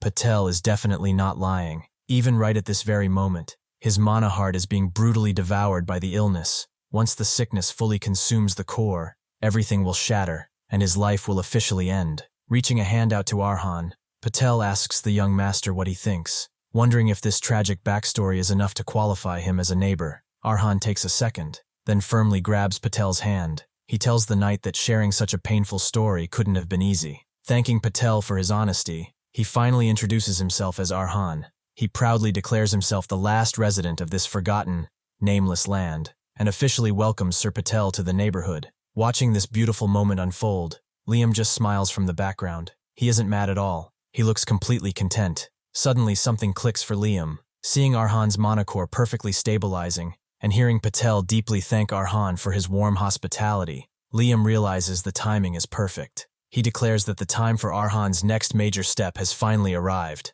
Fast forward a few days later, the bright sun is shining down on lush green fields. Arhan turns to Liam, totally confused. He admits it's hard for him to understand the current plan. Now that he's officially ascended to a sword beginner, he fully expected Liam to start directly instructing him in advanced swordsmanship. Instead, Liam is suddenly telling him they have to pack up and go somewhere else. Arhan points out that thanks to Sir Patel guarding the area, they don't even have to worry about intruders disturbing the mansion anymore. So why travel so far? Liam shakes his head, telling Arhan he still hasn't broken out of the mindset of an ordinary person. He calls Arhan a foolish descendant, stressing for the 100th time that their caravan bloodline is completely different from anyone else in the world. As long as the blood of steel flows through his veins, traditional body-breaking swordsmanship training isn't the priority. For a caravan, the absolute fastest way to grow is through the digestion of new swords. Liam hypes it up, revealing that their next destination is the ultimate location for this kind of explosive growth.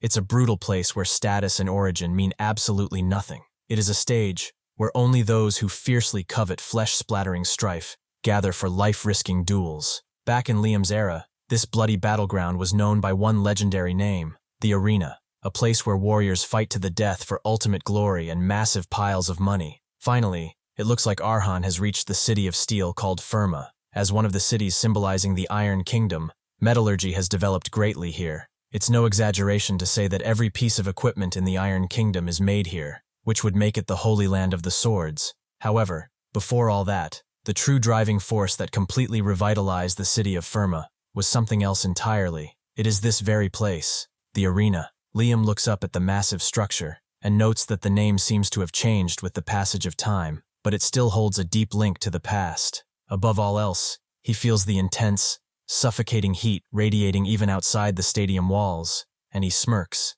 noting that the absolute hype of this place hasn't changed one bit. Liam explains that truly diverse and brutal struggles took place right here. We are talking massive beasts dueling to determine the ultimate apex predator, wild and bloody death matches between humans and monsters, and even full-blown species duels to decide absolute superiority between different races. It is an endless cycle of dueling, but the most insanely violent of them all, the combat duels. Fierce gladiators boasting a huge variety of personalities and lethal techniques would literally roll in the dirt and fight like rabid beasts. In this bloody pit, the victor didn't just win.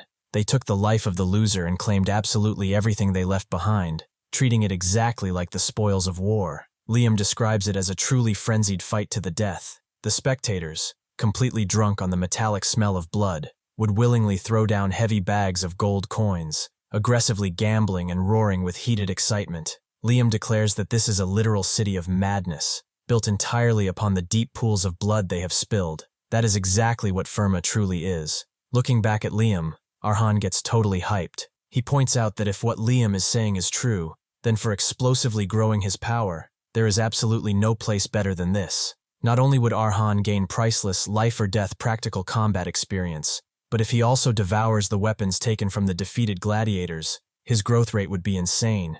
But right as Arhan starts getting pumped up over his genius plan, Liam just looks down at him, sighs, and bluntly tells him that he is truly simple-minded. He bluntly tells Arhan that if blindly eating weapons actually worked, he would have already forced him to eat every single rusty sword scattered in that trash heap. right down to the heirlooms left behind by dead intruders. But blindly devouring things simply doesn't work. If Arhan tried that, his mind would quickly be completely consumed by the chaotic, jumbled memories of 100 different swords, and he would completely lose himself. Liam drills a crucial lesson into him. The sword must never control the wielder. The wielder must control the sword. Because of that, until Arhan manages to open his eyes on his own, he is strictly ordered to consume only the specific swords his master chooses for him. With that heavy lesson out of the way, Liam hypes him up and tells Arhan to get moving to the hot place of struggle. 3 hours later, Arhan and Liam finally arrive at the massive arena. Arhan steps up to sign up, letting the staff know this is his first time ever participating. A receptionist with striking green hair tells him he needs to head over to the registration desk to get a medal issued first. She strictly informs him that without this medal, entry into the arena is absolutely impossible. Meanwhile, right behind Arhan, a bunch of intimidating, battle-hardened men are glaring daggers at him, looking like they are ready to straight-up kill him on the spot. Ignoring the bloodthirsty glares, Arhan is just totally confused. He looks over at Liam, wondering what the heck a medal is. But hilariously, Liam is just as clueless. The ancient ghost is left scratching his head, wondering what on earth a medal is supposed to be. Liam whispers to Arhan that absolutely nothing like that existed back in his time. The green-haired girl sighs and tells Arhan again to just go get his medal and line back up. It turns out that a medal is basically the arena's unique weight class indicator. It represents a gladiator's measure of martial power, granting massive fame and status in this world through specific colors determined by their match records. The official ranking order, starting from the absolute top, goes like this: black medal, white medal, platinum, gold, silver, and so on down the line. But of course, as a total rookie, the only thing Arhan is handed is a garbage-tier copper medal. Seeing this overly organized system, Liam grumbles that a lot has changed around here. Arhan just smirks, teasing his master that this structured vibe is completely unlike the blood-soaked hype Liam was spitting just a few hours ago. Liam defends himself, explaining that the atmosphere originally wasn't like this at all. Back in his era, it didn't matter if you were a frail scholar who had never held a kitchen knife or a massive northern barbarian who had chopped up 100 men. Once you stepped through those gates, everyone was just violently shoved into the exact same pit to fight to the death. That was the true arena of his time. Liam complains that these new weight classes are utterly preposterous, but Arhan rationally points out that it's probably all just for the money. He explains that no matter how much the Iron Kingdom reveres life or death power, if completely unbalanced duels kept happening for hundreds of years, there literally wouldn't be a single gladiator left alive. Plus, for the spectators betting their hard-earned money, matches with super obvious outcomes would get insanely boring. Having experts fight experts, and novices fight novices. Now that makes for a constantly entertaining show. Arhan concludes that times have simply changed. Because of these smart adjustments, the arena has become a massive symbolic landmark that people travel from far and wide to visit. It's the exact reason the current metropolis of Firma was able to flourish into a wealthy city, making it a highly successful business model. On top of that, Arhan notes that these days, even if you win a duel, you generally don't actually take the loser's life. It's basically become an unspoken rule between gladiators. Although Arhan adds with a morbid chuckle, the loser's body definitely won't exactly be walking out in one piece. Hearing this, Liam is absolutely disgusted. He complains that this is the arena, not some cheap tavern play, demanding to know what the hell all this soft nonsense is. The more the ghost hears, the more completely dumbfounded he gets. However, Liam admits that this soft new era might actually be super fortunate for Arhan right now. Since Arhan will be matched against equal enemies, it will be a fantastic learning experience that teaches him totally different combat lessons without the constant threat of instant death. But until his first match starts, Liam suggests they take a look around the local smithies. He notes that the quality of weapons in this massive city will be vastly different from the small, run-down smithies near their old caravan. Plus, Liam reminds Arhan that his specific sword style is incredibly prone to breaking blades, so picking up a few sturdy spares is definitely a smart move. Just as they are walking, Liam suddenly spots something intriguing and asks Arhan what it is. Arhan glances over, confused at first, but then he sees it too. Right out in the open, there is a massive exhibition of various weapons, displaying all different types of swords and even heavy shields. Staring at the display, Arhan is totally baffled, wondering why a bunch of weapons is just sitting out in the middle of the street like that. Before he can come up with an answer, a man walks up from behind them. The guy notes that it looks like it's Arhan's very first time seeing the famous Hall of Fame. The man introduces himself as Tom, the official manager of the hall, and politely asks Arhan if he would like to hear a bit of history about the place. Arhan awkwardly glances over at Liam, totally unsure of what to say, but seeing the absolute hype and pure curiosity glowing on his Ghostmaster's face, Arhan knows exactly what to do. He respectfully bows, introduces himself, and tells Tom that he would gladly and gratefully listen to the explanation. He explains to Arhan that every single one of the armaments displayed here originally belonged to legendary gladiators who achieved truly outstanding accomplishments in the arena's past. Sure, the weapons themselves are all incredibly old, chipped, and completely worn out, having totally lost their actual function for combat, but they aren't here to be used. They are proudly displayed to honor the epic fighting styles of the warriors who once wielded them. Arhan is left completely speechless, just taking in the sheer weight of history surrounding the displays. Seeing the young man's awe, Tom smiles warmly and tells him that if he has any more questions about the hall, he can ask him absolutely anything. Tom humbly admits that sharing these legendary stories is his own little joy as the manager of this glorious place. But right in that moment, Liam's voice seriously echoes in Arhan's mind. The ancient ghost tells his disciple to ask the manager one very specific question. He pushes Arhan to inquire if there is absolutely any way to legally possess one of the legendary swords displayed out there. With a fierce grin, Liam reveals that he has finally found the very next sword that Arhan absolutely must devour. Geared up and radiating focused fighting intent, standing at the competitor's entrance, the look on his face makes it clear that he is ready for the coming battle. Before stepping out, Arhan asked Tom the pressing question Liam had put in his head. Tom smiled and revealed that there is indeed a way to claim those legendary weapons. Whenever gladiators prove themselves and their medal rank rises by one stage, they are granted the right to possess a weapon matching their new rank. To get his hands on the specific sword he was eyeing earlier, Arhan simply needs to secure a promotion to silver rank. Hearing this, Liam is highly enthusiastic, calling the Hall of Fame a literal treasure trove. To anyone else, it might be a museum of worn-out junk, but to Arhan, those swords are worth their weight in gold. Arhan now has a major reason to fight in the arena beyond mere training. He needs to secure those usable swords through promotion. Liam casually mentions that if it were up to him, he would just commit robbery and steal them all. However, there is a catch. Liam reveals that Tom is not just some polite old gentleman. He is a genuine sword expert sitting at the stage right before Swordmaster, capable of using raw mana as absolute defense armor. Arhan is stunned that a superhuman of that caliber is managing a museum. Liam brushes it off, noting that eccentrics often reach that realm, so any grand robbery will have to wait for later. Arhan can barely believe his ancient master actually considered a heist. Liam notes that while the arena has changed significantly, one tradition stayed exactly the same: wearing masks. This practice hides a fighter's outside identity, status, and fame, forcing them to clash strictly as gladiators. Arhan actually appreciates this rule. Viewing his opponents as faceless gladiators rather than people allows him to fight completely free of hesitation.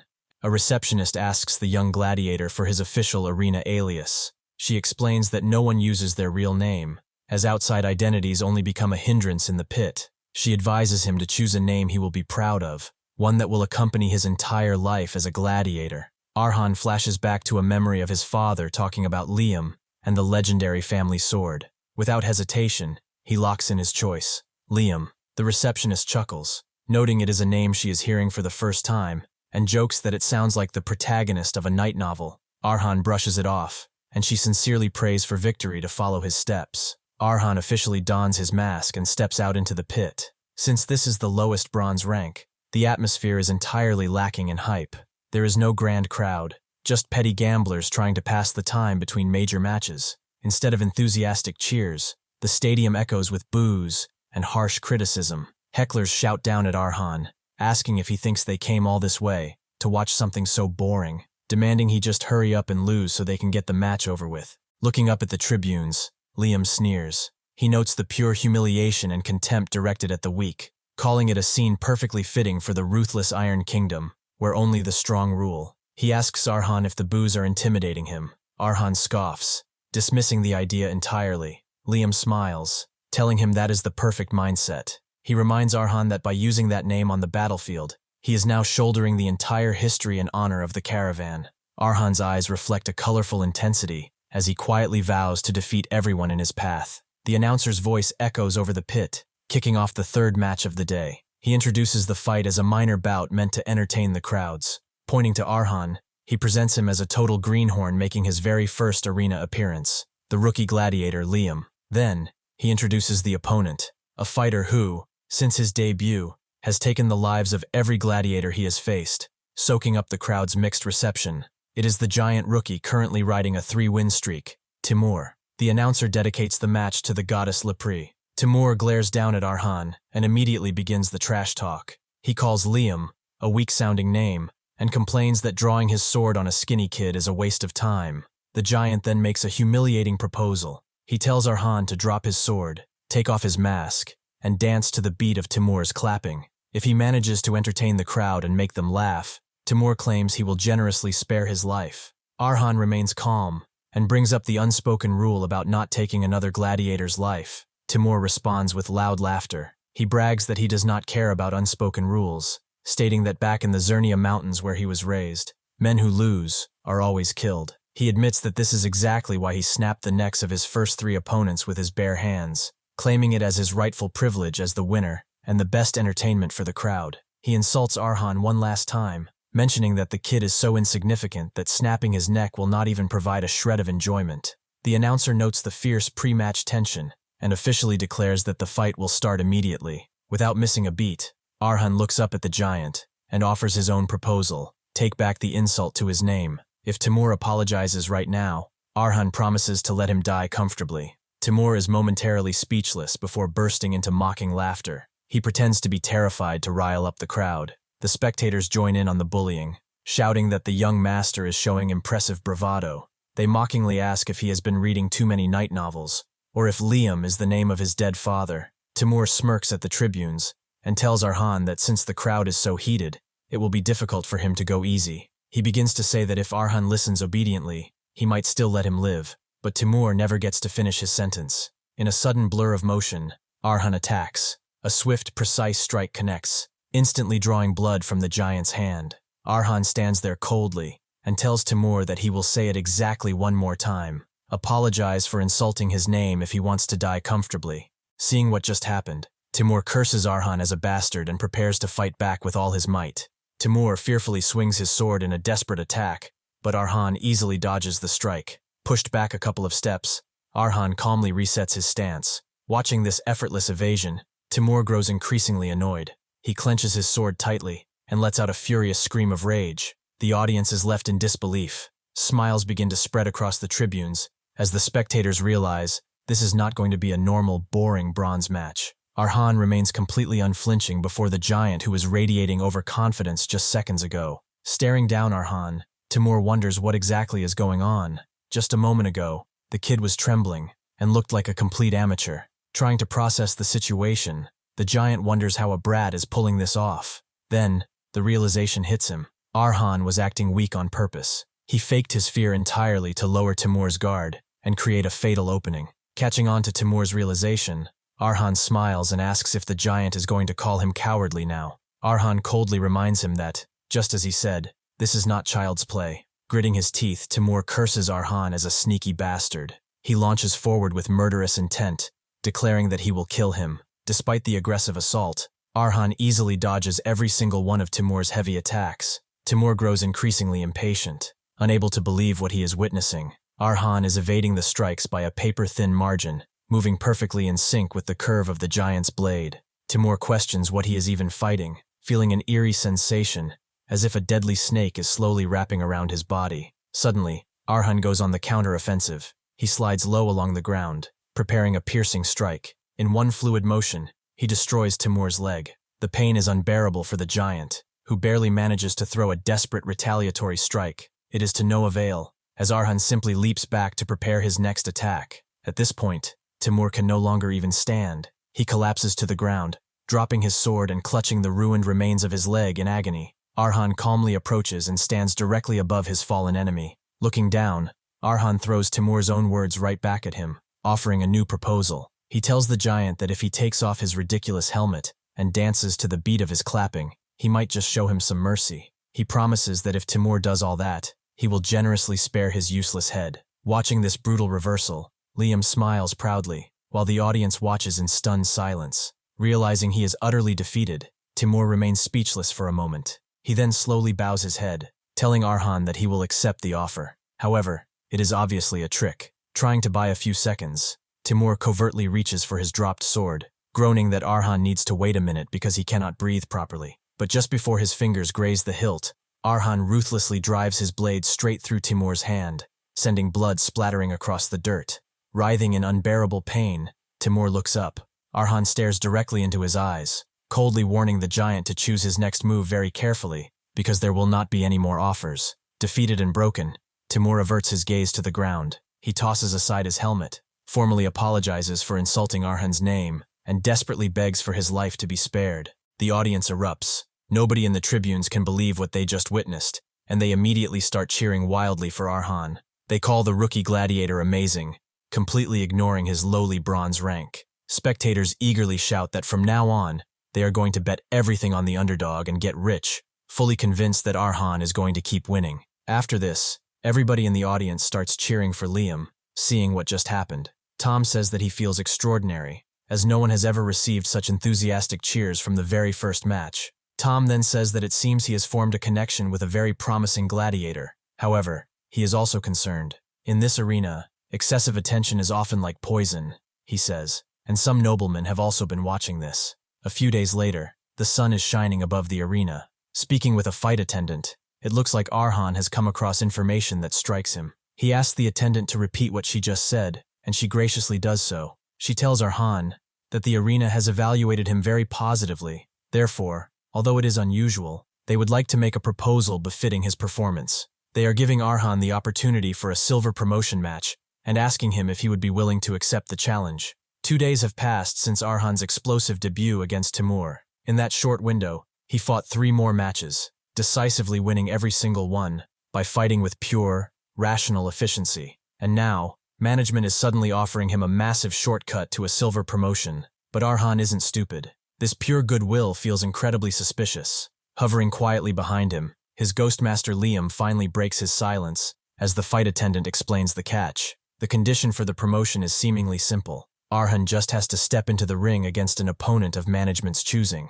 The real twist is that he doesn't even need to win the fight. If he can just survive and endure for 3 solid minutes, the victory will automatically be his. The attendant hypes up the offer, reminding him that achieving silver rank means unlocking completely new tiers of opponents and raking in significantly higher match fees. Addressing Arhan by his gladiator alias, she asks Liam if he realizes what a tremendous opportunity this is. But the real Liam, watching from behind, warns Arhan mentally. He explains that this is a classic rookie stomping, a brutal tradition dating back to when the arena was just a bloody fighting pit. When cunning rookies fight too efficiently, the bloodthirsty audience gets bored.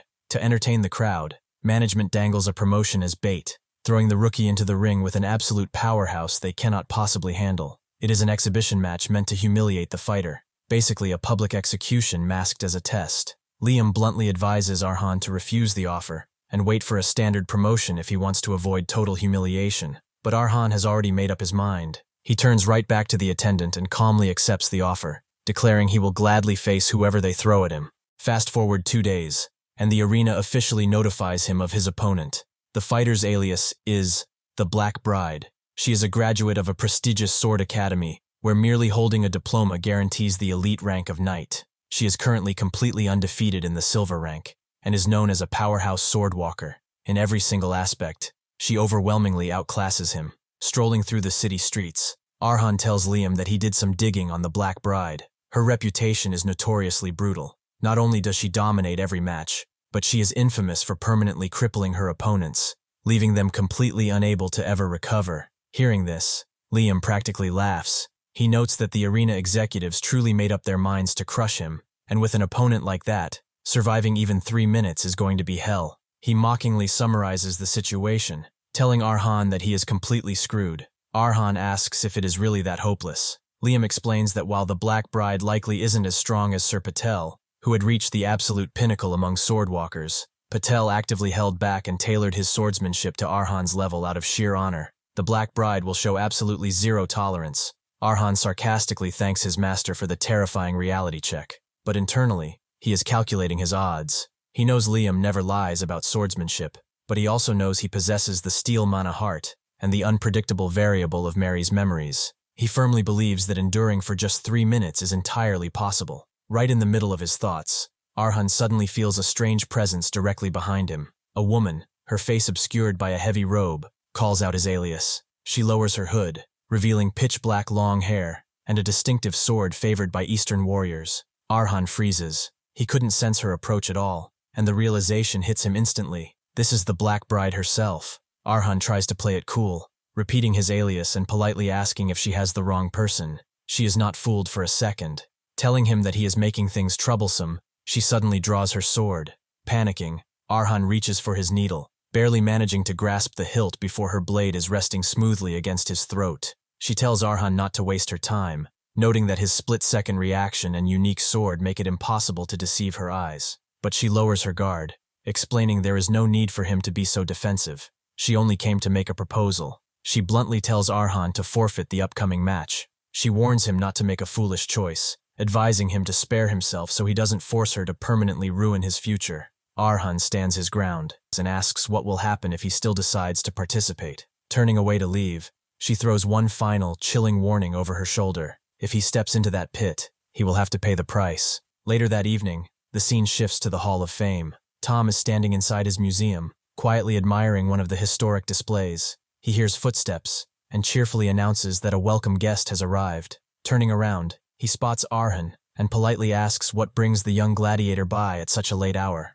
Arhan bows deeply. He respectfully apologizes for the unannounced late-night visit, admitting that what he is about to ask is a deeply shameful request. Taking a breath, Arhan looks Tom in the eye and asks if it is at all possible for him to temporarily take one of the legendary swords from the hall into his upcoming battle. Back after the encounter with the Black Bride, Arhan stands quietly in the middle of the city square, reflecting on the tense conversation he had with the Black Bride. Her chilling words echo in his mind. If he chooses to participate, he will have to pay the ultimate price. Beside him, Liam states that the Black Bride possesses a terrifying level of talent. Honestly, a talent way too good for this current era. He explains that most swordsmen eventually hit the impenetrable wall of the Swordwalker stage, and their progression completely stops there. But for this girl, that massive wall wouldn't even serve as a minor speed bump. Liam notes that if she just gets a little bit of luck, the sight of her spreading her wings and breaking into the next legendary realm isn't that far away at all.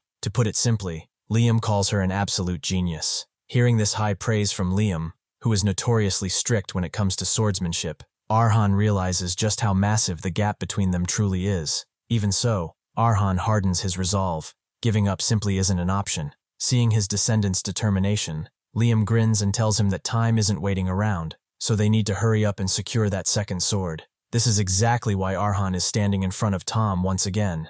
Arhan respectfully repeats his request to take a weapon from the Hall of Fame. Tom pauses, quickly putting the pieces together, and asks if this sudden request is related to the upcoming promotion match against the Black Bride. Arhan is surprised Tom already knows, but the manager explains that the news is making serious noise everywhere. However, Tom is deeply concerned. He feels that pitting a newly sprouted rookie against such a promising gladiator is a remarkably nasty prank by the management. Because of this, Tom sincerely advises Arhan to reconsider stepping into the pit. Tom breaks down exactly who Arhan is dealing with. The Black Bride hails from Yongwan in the East Continent and possesses supreme martial talent. She graduated at the absolute top of her class from the Temple, one of the Iron Kingdom's 3 great academies. She is a genius gladiator in both name and reality, who has already overwhelmed countless veterans. Tom kindly reassures Arhan that he also possesses excellent qualities, but facing such a raging wave this early in his career is basically suicide. He begs Arhan to just gain a little more experience,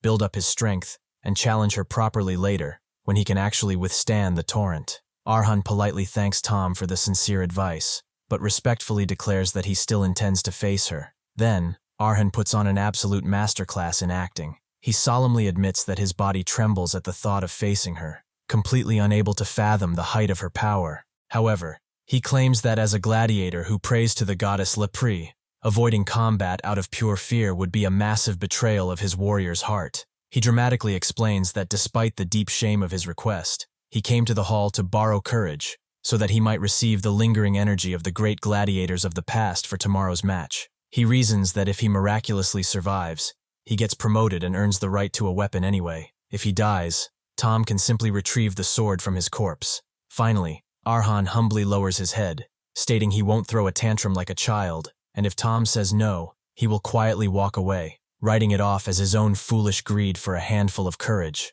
Tom stops smiling and goes completely silent. The old manager is visibly moved. He tells Arhan that, according to the strict rules of the arena, this request is absolutely impermissible. But, as the manager who has protected the souls of these enshrined weapons for years, he simply cannot bear to ignore the profound sincerity of a young master who acts more like a true gladiator than anyone else. Tom officially grants the request. Arhan plays the humble card one last time, asking if Tom is truly sure since he could get in massive trouble. But Tom just waves it off, claiming he has plenty of authority in the arena and can gift a brave warrior a bit of courage any time. A literal tear rolls down the old manager's cheek as he admits that seeing such a wonderful gladiator spirit after so long has made him overly emotional. Arhan bows deeply, thanking him profusely. Watching this entire scene unfold, Liam is laughing so hard he can barely contain himself. He mocks Arhan, telling him that if he had taken up acting instead of swordsmanship, he would have been a massive success a long time ago.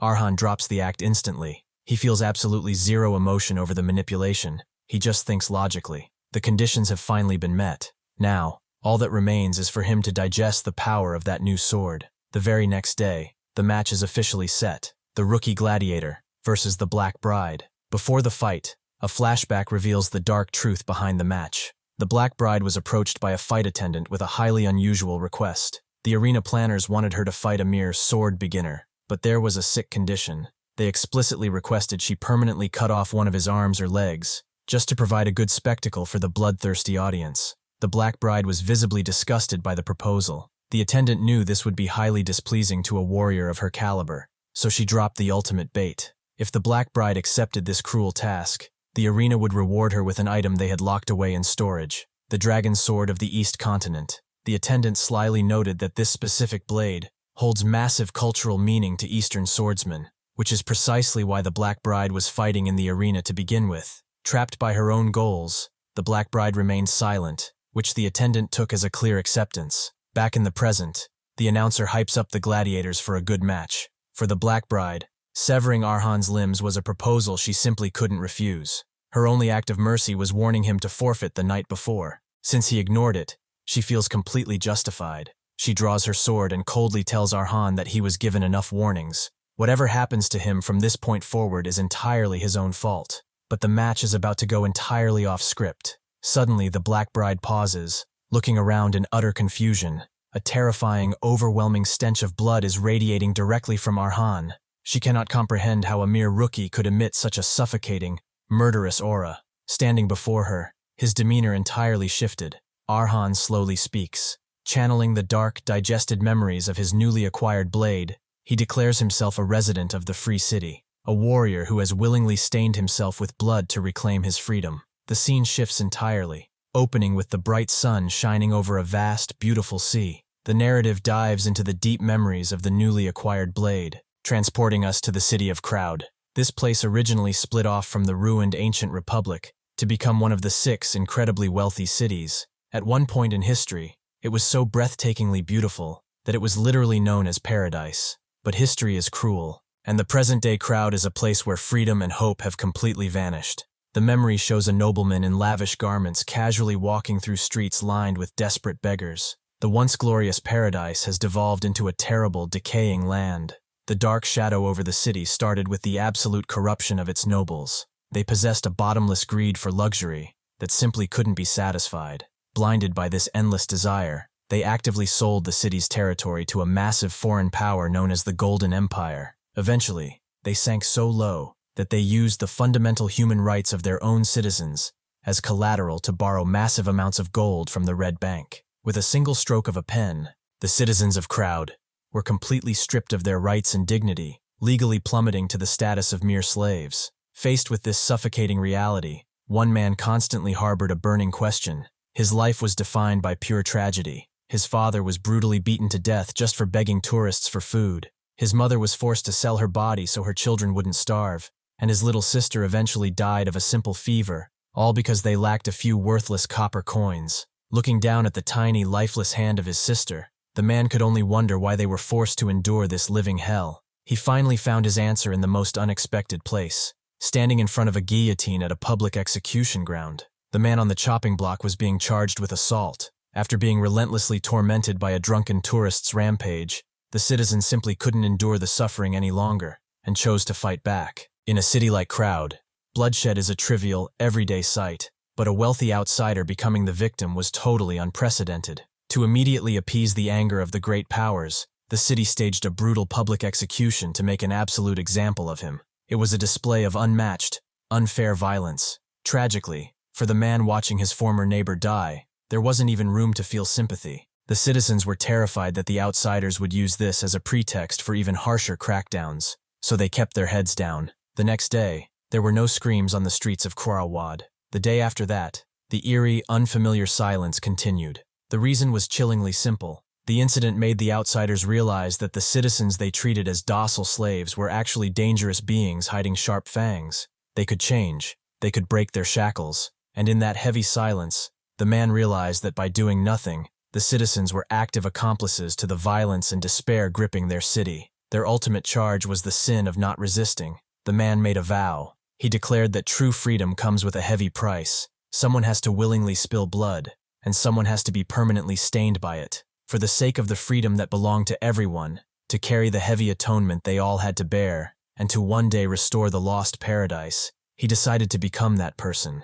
He embraced the darkness, becoming a ruthless warrior in the shadows. Snapping back to the present reality inside the arena, the arbiter's voice booms over the pit. He announces the start of the sacred duel dedicated to the goddess Lepri, officially pitting the Black Bride against the rookie gladiator. Staring down Arhan, the Black Bride's eyes narrow. She notes that when she first confronted him the night before, he gave off the distinct air of a hardened mercenary. But standing across from her right now, his entire presence has shifted. He radiates the heavy, suffocating aura of someone who has been deeply stained with blood in the shadows. He looks exactly like a master assassin. She is genuinely thrown off for a second, admitting it is a difficult situation to comprehend, but quickly brushes it off, stating that it changes nothing. Without another word, she launches forward at blinding speed. In a fraction of a second, her lethal blade stops mere inches from Arhan's neck, but defying all logic, Arhan smoothly evades the fatal strike. The Black Bride is visibly stunned. Based on his previous reactions and movement speed, it should have been completely impossible for him to even register the attack, let alone perfectly dodge and reset his stance. A sharp smile crosses the Black Bride's face. She realizes Arhan is acting like a completely different being. Adjusting her grip, she leaps forward to attack again. But this time, Arhan does not stay on the defensive. He meets her head-on.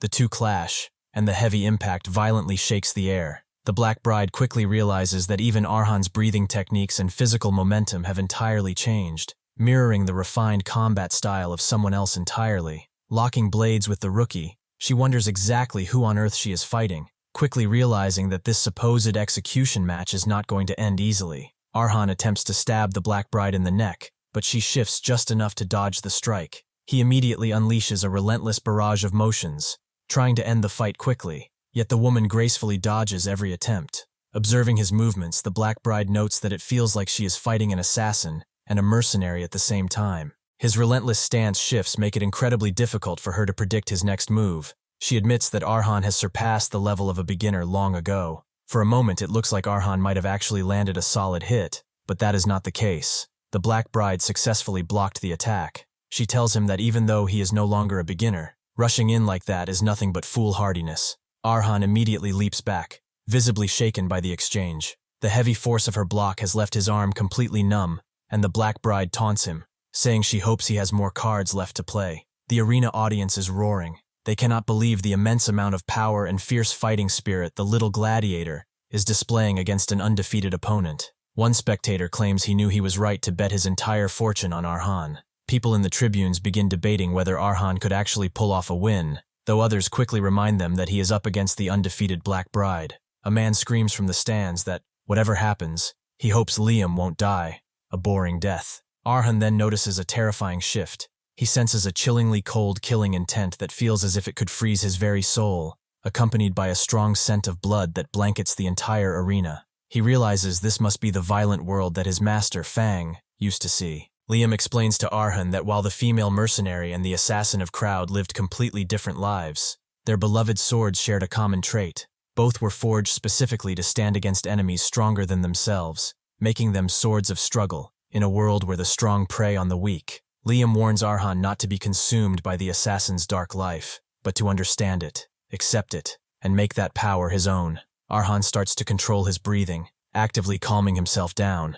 Watching him, Liam comments that he has done a good job, but warns him that the true trial only begins now. He explains that during their brief clash, that girl completely measured his capabilities, and now she is going to hunt him with everything she has. Realizing this, Arhan prepares himself. He thinks about how there is not a single bush to hide behind in this open pit, which effectively halves an assassin's skill and effectiveness. Furthermore, he can no longer expect his opponent to ever let her guard down again. His best option is to secure an advantageous distance and buy time. The 3-minute limit is a massive card in his favor, and if he utilizes that point well, he could still win. However, Arhan is quickly forced to realize that plan is completely useless. In just a fraction of a second, the Black Bride closes the entire distance between them. Arhan is stunned by her unparalleled speed. Watching from the tribunes, Tom notes that it seems Arhan does not yet understand the true nature of a swordwalker.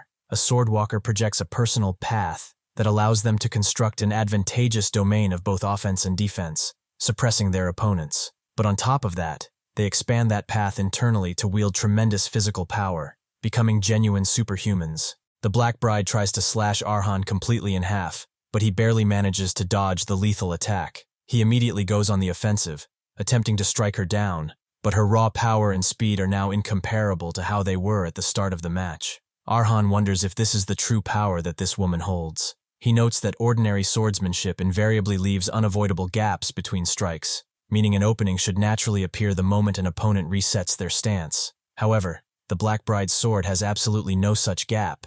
Even as the movement seems to stop, the next step is already following through. The flow of her blade is unique, almost like painting a world upon a canvas using the seamless brushstrokes of a master painter. Once again, the Black Bride prepares her sword to attack, and Arhan barely manages to withstand the sheer force of her strike. Liam explains that this unique style is called martial arts, and is used by swordsmen from the East Continent. The technique focuses on mysterious movements that closely resemble nature itself, ranging from moving forward as if they are floating like feathers, to unique, intricate footwork and elegant sword trajectories. Liam points out that all of it connects into one continuous motion, drawing beautiful curves while still crashing down on the opponent like a violent wave. He warns that the only moment those continuous movements stop is the final moment meant to deliver the end of the fight, and in that very second, the Black Bride catches Arhan on the wrong foot. We get to see more about the assassin's story. He had a life dedicated to reclaiming freedom.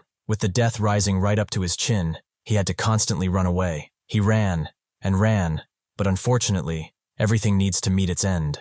He got cornered by an opponent he didn't even dare to face, someone who was an undeniable powerhouse. He knew instinctively that today, the assassin's life is going to end, but as the enemy was leaping forward, sword pointed, he started to see something. A circle. For some reason, the circle felt exactly like that thing that always allowed him to escape from the most dire situations. He puts his foot on the wall and pushes, jumping over the enemy's swords, and while in the air, prepares his daggers. As he is ready to attack, he notes that he will name this circle something befitting him, an opening, the same opening that Arhan used to cut the bride's shoulder. The bride is more than surprised. Arhan not only pierced through her path and escaped, but he even managed to cut her. On the other hand, Arhan is terrified. She is an overwhelmingly strong opponent. She not only avoided a fatal wound, but she even managed to counterattack in that split second. As a result, Arhan feels like his ribs are going to break apart. His surviving chances are getting slimmer. The wisest choice would be to forfeit, he internally exclaims. However, he steadies himself, as it's not about getting the silver rank, but it's about being a caravan. Such a weak option as giving up doesn't exist for him. Even the referee is shocked. Not only Arhan managed to graze the bride, but he is also going to continue fighting in that state. This fight is no longer an execution ceremony. This is now the birth of a new star. The referee starts pumping up the audience, exclaiming that only 10 seconds remained of the fight. Hearing this, the Black Bride jumps it, pushing Arhan back, slashing left and right, cutting Arhan's arms, Arhan's face, in other words, stomping him completely. However, as a drop of blood falls from Arhan's knife, he stills himself, exclaiming that those who never give up are the ones who create massive ripples in the world. Even if he lost everything, he is a caravan descendant. He is going to be a hero of tribulation. Arhan jumps in, clashing with the bribe, then leaps forward again, preparing another strike, a strike in which he puts all his faith. But unfortunately, the bribe dodges the strike and impales him in the shoulder, blood dripping from Arhan's mouth. The announcer's voice booms over the stadium, officially declaring that from this moment forward, under the grace of the goddess Lepri, the little gladiator is officially promoted to silver rank and will receive the silver medal. The entire arena absolutely erupts into deafening cheers, but despite the official victory, Arhan is lying flat on the ground, battered and completely unconscious. The black bride stands quietly over him, looking down at the ruined state of her opponent. She softly admits that, as expected, whenever she holds a sword, it is incredibly hard to suppress what some might call pure talent, and what others would rightfully call absolute madness and violence. As she confesses, it has been a very long time since she felt this deeply excited in a fight. Now, she is incredibly curious about this mysterious little gladiator who calls himself Liam.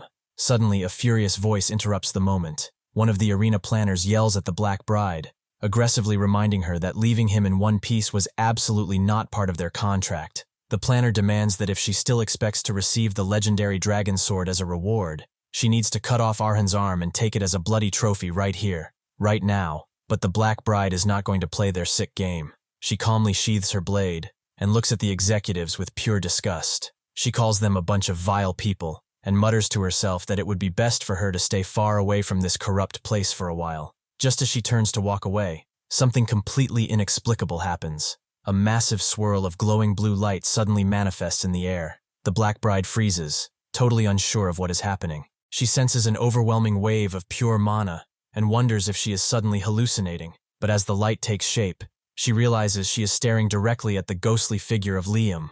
Realizing what just happened, Liam starts laughing out loud.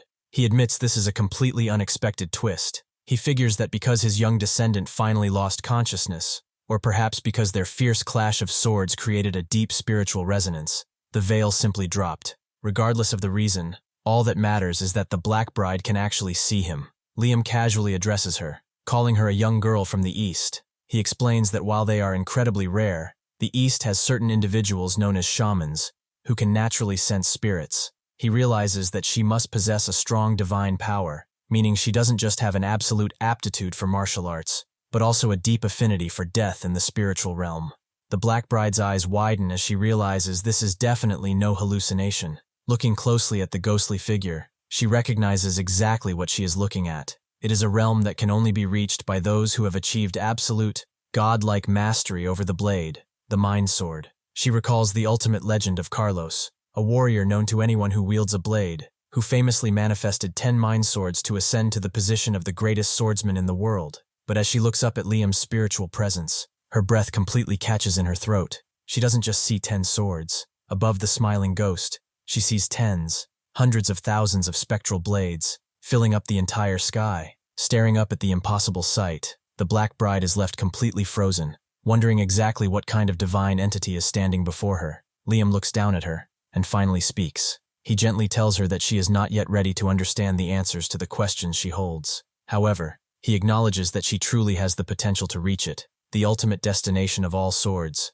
known as the Land of the Sword. As Liam's spectral form slowly begins to fade away, he smiles and tells her that he genuinely looks forward to the day they will meet again. And right before he vanishes completely, he calls her by her real name, Solun. Hearing that name, Solun is at a total loss for words. A deeply buried memory from her past suddenly surfaces. She remembers a man, most likely her father, asking her if she had ever heard of the legend. He told her that once a warrior's mastery of the sword finally reaches the heavens, they ascend to a sacred land where immortals live. In that paradise, the precious loved ones who passed away before them are waiting to welcome them into pure happiness. Her father had wistfully said that if their family could someday be together in that place, he would have zero regrets. Standing in the empty arena, the realization hits Solun like a physical strike. The legend was actually true. The ghostly figure she just witnessed wasn't just a master. Liam is a literal god of the sword. Fast forward to the next day. The scene shifts back to the arena, specifically inside the quiet recovery room. Arhan has finally woken up from his brutal fight, but he is currently looking at his visitor with total confusion. He asks her to repeat exactly what she just said. Standing right by his bed is the black bride. She formally introduces herself to Arhan, revealing that her real name is Solun, and drops a massive bombshell. She wants to follow him. She earnestly explains that she wants to see, hear, and feel absolutely everything by his side. Her ultimate dream is to reach the absolute pinnacle of the sword, and after what she witnessed, she is certain that following him is the fastest possible path to achieving it, and respectfully asks if Arhan will allow it. Arhan is completely baffled. He doesn't know what to say, seriously wondering if this is just some elaborate, new deception tactic from the arena. He logically wonders why on earth the Black Bride, a genius gladiator who is currently vastly stronger than him, would ever say something like that. Sensing his panic, Liam chimes in, calmly telling Arhan there is zero need to be bewildered.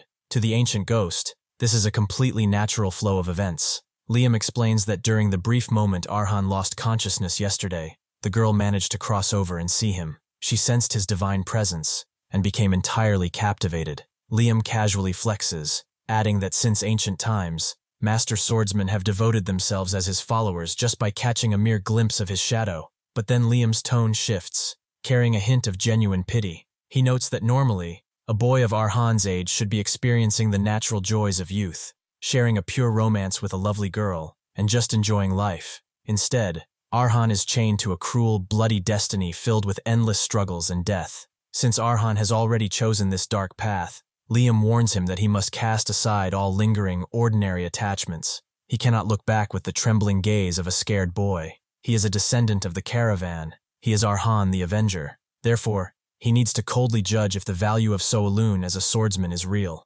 Arhan takes a breath and runs the calculations. She is a highly skilled expert who clearly holds genuine goodwill toward him. On top of that, she is an undisputed genius whose raw talent was highly praised by his famously strict master. She promised to help him achieve his goals, and Arhan knows having a powerhouse like her around will serve as incredible inspiration and pressure for his own growth. Making his decision, Arhan starts to address her by her gladiator alias, but quickly stops himself. He corrects it, addressing her respectfully by her real name. He formally introduces himself as Arhan and drops his signature line, welcoming So'alun to the neighborhood. He tells her that he looks forward to working together, and with a slight, genuine smile, So'alun replies that she looks forward to it as well. Next, the scene shifts to Arhan and So'alun traveling away from Krawad in a carriage. While strolling through the open fields, Arhan decides to awkwardly clear the air. He tells So'alun that this might sound strange, but there is something they need to establish right away. He asks her to listen without misunderstanding,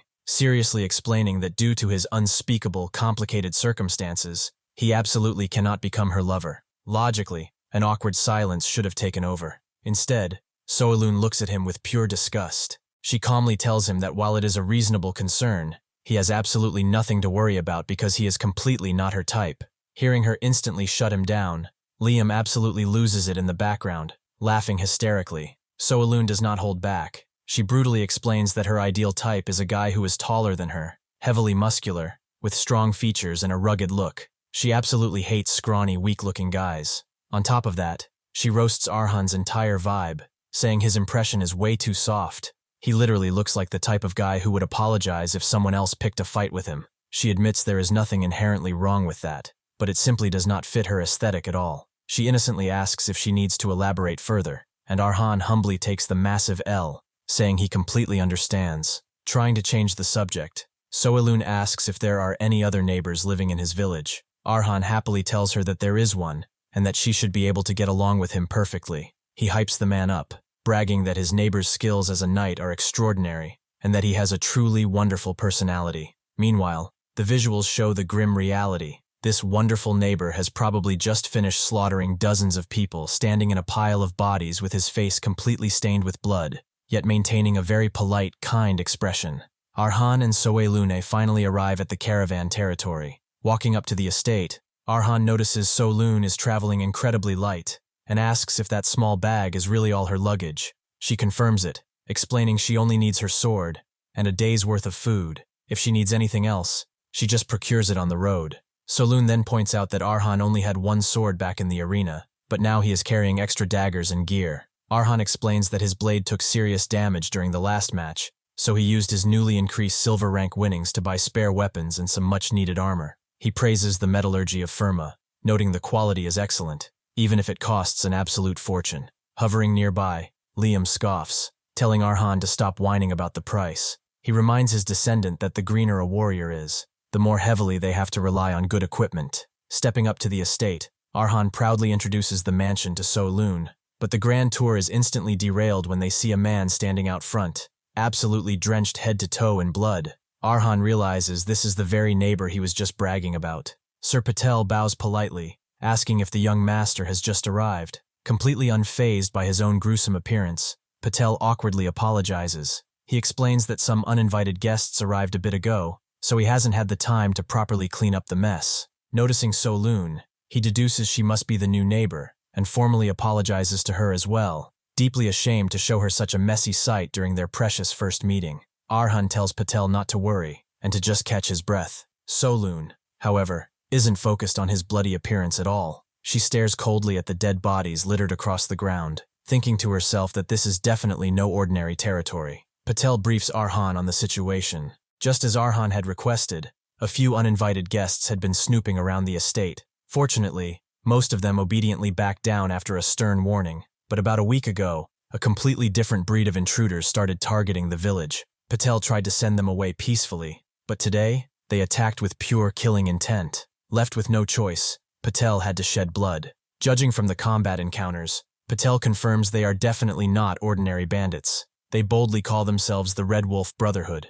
Hearing this, Arhan immediately analyzes the name. He notes that pairing a specific color with an animal is a strict naming convention exclusively used by official knighthoods, like the Blue Lion, Black Lynx, or Pure White Snake. It embodies a group's identity and deep meaning. Patel nods, adding that it is deeply displeasing for lawless bandits to dare imitate such a sacred tradition, which makes them highly dangerous. So-Loon chimes in with a sharp observation. For a bandit group to fearlessly use a knightly name, it means one of two things. Either their army is exceptionally massive, or their leader is so overwhelmingly strong that he actively looks down on real knights. Hearing this breakdown, Liam gets incredibly hyped. He declares that this situation is an absolute feast prepared specifically for his young descendant. Liam orders Arhan to wipe out the arrogant bastards using only Fang's power, entirely on his own, without a shred of help from his neighbors. Arhan sighs. Seeing his master stay so quiet earlier, he figured a crazy demand like this was coming. These bandits were fearless enough to openly attack a swordwalker like Sir Patel, and now Arhan has to face the entire group solo. But Liam guarantees the payoff. A body of steel is forced to grow stronger the more it is beaten to its absolute limits. He promises Arhan that there are no better conditions for fully digesting Fang's dark power than a brutal, impossible fight like this. If Arhan accomplishes this task alone, he won't just be imitating the assassin's moves anymore. He will finally be able to extend and carve out his own unique path. Fired up by the challenge, Arhan goes completely quiet for a second. He turns to the blood-soaked knight and asks Sir Patel a single simple question. Does he know the exact location of the bandits' hideout? Later that night, the scene shifts to the dark woods of the Sauter Iron Kingdom, deep within the Valdi mountain range. A couple of bandit soldiers are casually strolling through the trees, holding a single torch to light their path. They are complaining about their captain's eccentric tastes, wondering what kind of hidden honeypot he expects to find in this backwater territory to justify setting up camp here. One of them sighs, noting that this isn't the first time the captain has done something like this. He mentions the local rumors about necromancers living in the area, scoffing at the idea, and pointing out that there is nothing left to loot in this crumbling, abandoned village. The complaining bandit whines that he wants to go back to the last town they raided. He reminisces about how much fun it was after the captain ordered them to kill all the men and leave the women behind. He brags that if they had stayed, he could have lived just like the infamous Steel Count, and claimed at least 10 wives for himself. Just thinking about it makes him eager to leave this boring forest, complaining that it has been way too long since he even smelled a woman. But he never even gets the chance to look back. In a seamless blur of motion, Arhan is already right behind him.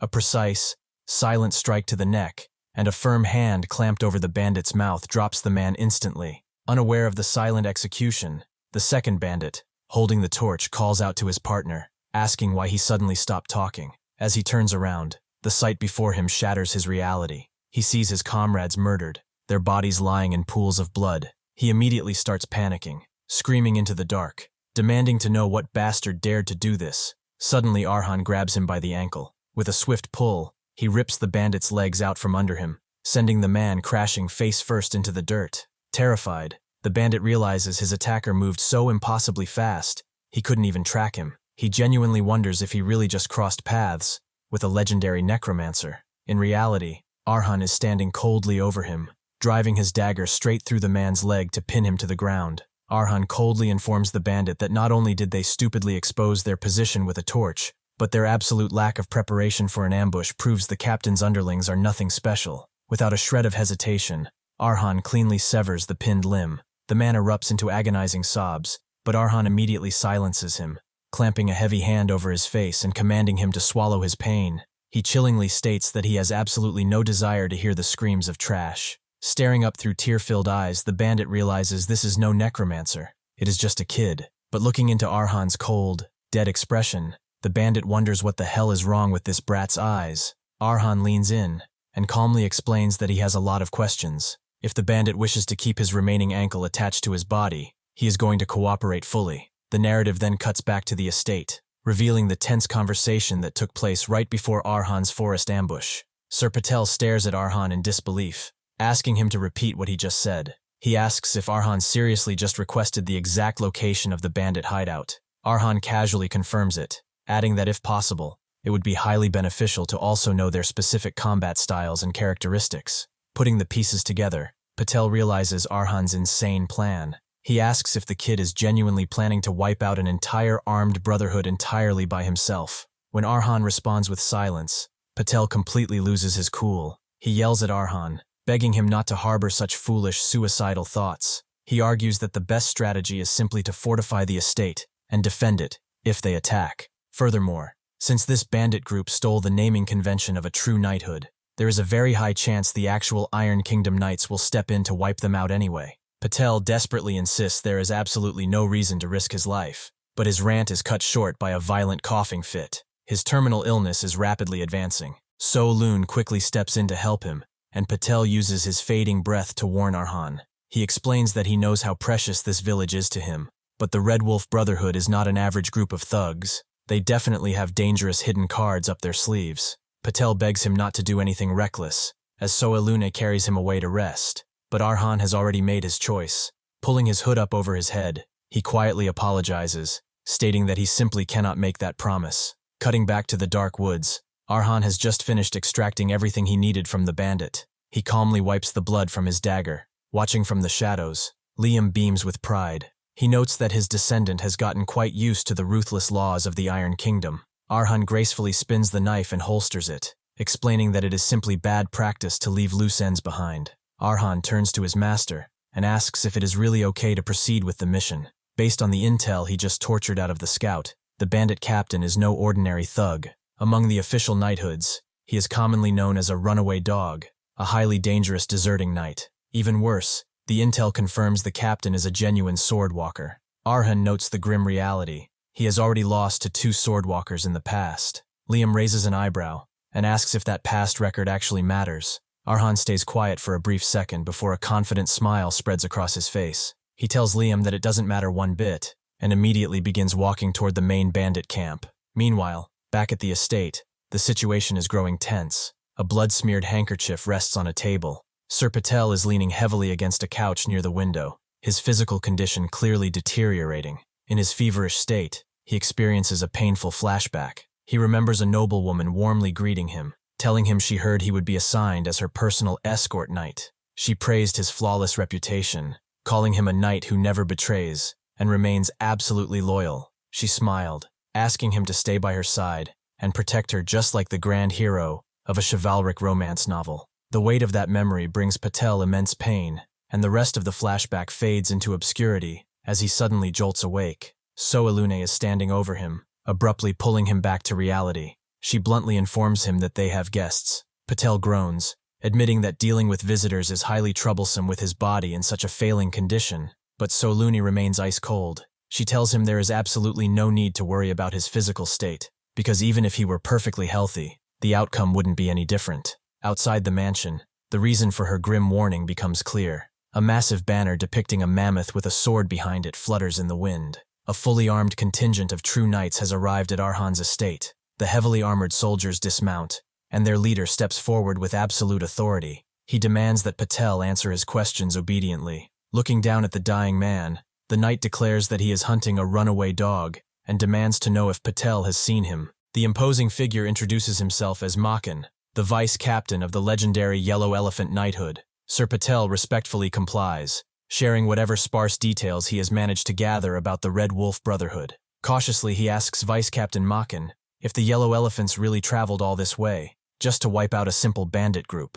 Makin confirms it, complaining that rumors have reached the capital about a runaway dog from their knighthood committing banditry out on the frontier. To make matters worse, the deserter adopted the ridiculous name Red Wolf, actively tarnishing the Yellow Elephant's pristine reputation. Makin brushes off Patel's intel as entirely useless, noting that simply knowing they are somewhere in the mountains doesn't help with exact locations or troop numbers. They will still have to do all the heavy lifting themselves. Patel politely apologizes for the lack of help, but as Makin looks closer at the dying knight, a cruel spark of recognition lights up his eyes. He notes that while Patel looks a bit different from his memories, he definitely recognizes him as a senior from the academy. Makin recalls his old moniker, the loyal Patel of the Green Deer. He was famous back then, an honorable, just paragon of knighthood who executed every command of his lord without fail. Makin maliciously contrasts that glowing reputation with the sick, abandoned shell standing before him. He coldly calls Patel a sick dog, laughing that his miserable state will make for excellent tavern gossip back in the capital. Noticing Patel's intense gaze, Makin asks if the sick man harbors some grievance toward a junior who doesn't respect him. Following Patel's eyes, Makin realizes what he is actually staring at: Makin's wings, the ultimate manifestation and symbol of a sword runner. Makin laughs, mocking Patel for still clinging to vain dreams while standing at death's door. He boasts that if Patel had managed to spread his wings and reach the realm of a sword runner, he wouldn't have met such a miserable end. He advises the dying man to accept his ugly fate and stop dreaming. Hearing this blatant disrespect, Salune quietly reaches for her blade, fully prepared to cut the vice captain down, but Patel immediately raises a hand, physically blocking her. He gently reminds Salune that in the Iron Kingdom, might makes right. He tells her there is no need to step in. He is fine. Makin sneers at the exchange, mocking Salune as an excellent, pretty nurse from the East, joking that Patel at least won't be lonely until the day he dies. Bored with the encounter, Makin orders the Yellow Elephants to move out. They plan to climb the mountain and hunt the runaway dog before sunrise. As the knights ride away, Patel is left staring into the distance, his eyes lingering on where Makin's wings had been. He remains speechless, clearly tormented by the unfulfilled potential of his life. He rests his fist against his forehead, quietly whispering that he is truly pathetic right up to the very end. But then, a sudden realization breaks his self-pity. With all this massive commotion happening right outside the mansion, there is absolutely no way the young master wouldn't have come out to check. Patel asks Salune where Arhan is. Salune responds with cold silence. The horrifying truth hits Patel. Arhan has already gone to the bandit hideout entirely on his own. Meanwhile, at the outer gates of the bandit camp, two guards are holding torches and complaining about their luck. One groans about being stuck on guard duty on such a gloomy night, while the other yawns, noting it is still better than being out on night patrol. As they speak, a figure slowly steps out of the dark woods. The yawning guard assumes the patrol team is returning, but as the man gets closer, they realize something is horribly wrong. The approaching man has no torch. He is completely alone, and his eyes are wide with terror. The man is completely under Arhan's control. He cries out, begging Arhan to spare his life, claiming he guided him exactly as ordered, but it is already too late. A fatal wound opens across his neck, and blood begins to flow. Before the two guards can even process the gruesome sight, Arhan moves. In a single, undetectable instant, both guards are dead, falling to the ground before they even have time to think. Standing alone among the bodies, Arhan reflects on his master's wisdom. He is becoming more certain about exactly why Liam chose Fang from the Hall of Fame. The original owner of the dagger, the anonymous Kwarwad assassin, was not a traditionally strong warrior. In a fair, head-on fight against heavily armored elite knights or seasoned arena veterans, the assassin would lose 9 times out of 10. But in a life-or-death struggle, the story changes completely. When survival is the only goal, dirty tricks and exploiting weaknesses become the ultimate weapons. Arhan steps silently out of a nearby tent, having just cleared the inside without making a sound. He muses that, in the end, the one who stops the others from breathing first is the one who survives. The assassin focused entirely on that single truth. He never assumed success. He meticulously planned for victory by always keeping the possibility of failure in mind. Arhan realizes this cold, calculated method perfectly suits his own habit of constant suspicion. Just then, a tipsy bandit stumbles out into Arhan's path, loudly slurring about how great he feels after drinking his fill. In a smooth, effortless motion, Arhan sends a dagger flying straight into the man's forehead. The bandit drops instantly. Arhan looks around the silent perimeter, calling it perfect. Every single bandit in the outer camp is dead. He retrieves his blade, noting that now it is time to hunt the real wolves. But deep inside the main camp, the dynamic shifts. The runaway dog, the highly dangerous deserting swordwalker, suddenly pauses. His eyes narrow in annoyance as the heavy, metallic scent of blood drifts into his tent. Inside the camp, an eerie quiet and stillness have completely taken over. One of the bandits enters a tent and freezes in horror. Everyone inside, the guys he was just drinking with, are completely dead. Before he can even process the scene, another bandit rushes over in a panic, reporting that the men in the other tents have all been taken out as well. There isn't a single sign of a struggle, meaning every single one of them died without even knowing what hit them. The terrified bandit stammers that taking out this many people without making a sound is the work of no ordinary man, urging that they need to get out of there immediately. Just then, a massive figure looms up behind them. Captain Murphy, the leader of the Red Wolf Brotherhood, demands to know why the hell they are making such a fuss when he just told them to fetch some booze. Looking around the silent camp, Murphy pauses. The heavy stench of blood pierces his nose, and a twisted grin spreads across his face. Realizing someone has been having quite a bit of fun in his camp, he aggressively flares his power, declaring that he doesn't know what kind of rat crawled in here, but it will be fun to bite it to death. Watching quietly from just outside the tent, Arhan is analyzing the captain. He counts out loud, stopping at the number 6. Liam hovers nearby, asking his descendant what his thoughts are after observing the man's path, and if he has found his answer. Arhan doesn't hesitate. He tells Liam that he has absolutely found the answer. He can easily kill this man. Arhan recalls his training regarding the path, the absolute core that turns a swordwalker into a superhuman. By extending this path throughout their body, a walker gains physical abilities completely incomparable to a beginner. Furthermore, by projecting it outward, it acts as a radar to detect enemies, and a domain to significantly amplify their own power. In short, a path is both a sensory organ and a powerful tactical weapon, meaning the perfection of one's path directly indicates their overall level as a swordwalker. Comparing the captain to his previous encounters, Arhan concludes that Murphy's skills are completely pathetic. Sir Patel's path had countless branches, each one straight and solid, creating an impenetrable, massive wall. Solun's path was elegant, yet immeasurably surging, like facing a raging tidal wave. But the path projected by Captain Murphy right now only has 6 branches, and even those are excessively unstable. Arhan coldly wonders if this man even qualifies to be called a walker compared to those two. Hearing this clinical breakdown, Liam smiles proudly. He reminds Arhan that the massive gap makes perfect sense. The girl from the east is a once-in-a-century genius, and Patel, despite his illness, was a swordsman who reached the absolute pinnacle of the walker stage. Surviving against monsters like them was quite a feat. However, Liam sharply warns Arhan that raw power isn't the only thing that determines life and death in a fight. Arhan nods, assuring his master that he absolutely won't let his guard down. Back inside the tent, Captain Murphy sits down heavily on a bench. One of his panicking subordinates asks what they should do, terrified that the local rumors about necromancers must be true. Who else could wipe out half the camp without making a sound? Murphy instantly loses his temper. He tells the men to shut up before he tears them in half, calling them incompetent bastards. He orders them to use their heads and actually look at the bodies. Every single victim was stabbed precisely in their vitals with a single clean strike. No matter how monstrous a necromancer might be, they don't fight like this. Murphy deduces that this is the meticulous work of a highly skilled lone assassin.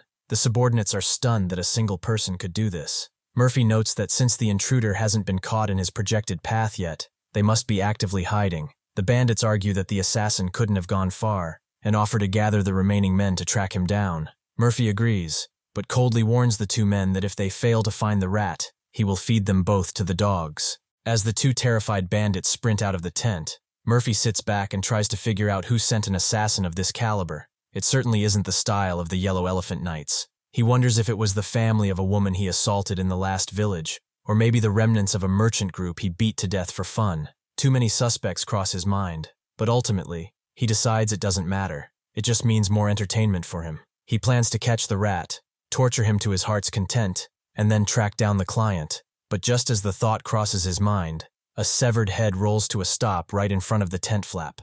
It belongs to one of the men who had just run outside seconds ago. Murphy is left utterly speechless before pure rage takes over. He grabs his sword and storms outside, ready to attack, but the camp is completely empty. He realizes that both of the men who just left are already dead. He wonders how the hell it happened so fast. Looking around, another chilling realization hits him. The entire camp is pitch black. Every single fire has been intentionally put out. Murphy finally realizes he is playing completely into the assassin's hands. Suddenly, Arhan appears directly behind him. The captain's path barely manages to sense the shift in the air. He violently spins around, swinging his heavy blade to slash the intruder in half, but his sword cuts through empty air. There is no one there. As his swing follows through, a sharp pain flares. His shoulder is sliced open, and blood begins to flow. Murphy grits his teeth, realizing that if his reaction had been even half a second slower, his head would be rolling on the dirt right now. He desperately scans the darkness,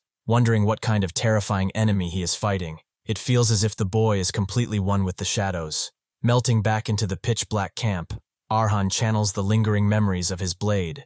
He is an assassin of crowd, a phantom who wanders the dark, twisted alleys at night, fighting his way toward the light of freedom. In this pitch-black environment, the darkness of the world is his greatest ally. Meanwhile, Sir Patel and Soluni have made their way up the mountain to search for Arhan. After hours of difficult trekking, Patel's failing stamina is completely depleted. Coming up from behind, Solun points out that he is overdoing it and suggests they take a rest. But Patel flatly refuses. He insists they must find the young master immediately, explaining that these aren't ordinary bandits. They are deserting knights. A threat of this caliber is absolutely not an enemy Arhan can handle alone. Patel argues that even though the boy's talent is dazzling, he is still merely a freshly sprouted seedling who needs much more time to grow before facing a true swordwalker. Hearing this, Solun shakes her head. She corrects the old knight, stating that the little gladiator is no mere seedling. She leaves Patel completely astonished when she casually notes that Arhan's talent has already begun to bloom. Back at the camp, Captain Murphy and Arhan finally stand face to face. Sizing up the silent intruder, Murphy assumes he is dealing with a highly expensive veteran assassin. He demands to know who hired him, wondering out loud if it was the merchant group they recently looted, the women he tossed aside, or perhaps even the Yellow Elephant Knights. He warns Arhan to answer obediently, though he adds with a twisted smile that torturing the answers out of him will be fun in its own way. Arhan does not reply. As he steps forward into the bright moonlight, he draws 2 daggers instead of his usual sword. Getting a clear look at his attacker's young face, Murphy is stunned. He bursts into manic laughter, finding it utterly absurd that the phantom who just wiped out half his men is nothing but a greenhorn still wet behind the ears. Enraged by the perceived insult, Murphy actively flares his aura. He declares a change of plans, telling the little brat that he doesn't know what trick was used to evade his sensory path, but now that Arhan has shown himself, he is going to rip him to shreds. In a terrifying instant, the massive captain covers the distance, appearing mere inches from Arhan's face, and prepared to strike him down. Arhan remains perfectly still. Taking a deep, calming breath, he reminds himself that the darkness of the world is his greatest ally. In the blink of an eye, he completely vanishes. The captain is left completely bewildered, swearing he never even took his eyes off the boy. Suddenly, Murphy is being sliced from all sides. Arhan reappears right behind him, landing rapid, precise strikes. Murphy frantically spins around, swinging wildly, but Arhan is simply too fast. The captain is baffled. He realizes that Arhan isn't even deploying his own path for offense. He is literally just disappearing. More terrifyingly, in those split seconds, Arhan is piercing right through the gaps in Murphy's own sensory path, tearing the domain open as if it were nothing. The memories of the crowd assassin flood Arhan's mind, perfectly guiding his movements. The assassin knew he was never the strongest fighter in the room. To defeat overwhelmingly powerful enemies, he had to borrow the power of his environment. His technique was brilliant. He would intentionally exaggerate his presence. He made sure the enemy heard his breathing, the friction of his clothes, and every single footstep. Then, the exact moment the enemy focused all their senses on that exaggerated presence, he would completely erase it. This sudden, extreme contrast in cognition resulted in total sensory confusion, leaving the enemy completely blind to his real movements. Channeling a specific memory, a moment where a single drop of sweat fell onto a dagger just before a lethal strike, Arhan flawlessly embodies the phantom assassin. He becomes the darkness itself. But even as he completely dominates the exchange, Arhan's sharp instincts flare up. Looking closely at Murphy, he senses that something is deeply wrong. No matter how incomplete or inexperienced Murphy is as a swordwalker, the flow of the battle shouldn't be this one-sided. It feels incredibly strange, and Arhan quickly deduces that the captain is intentionally hiding something. Deciding to end the fight immediately before Murphy can reveal his trump card, Arhan closes in to sever the man's windpipe.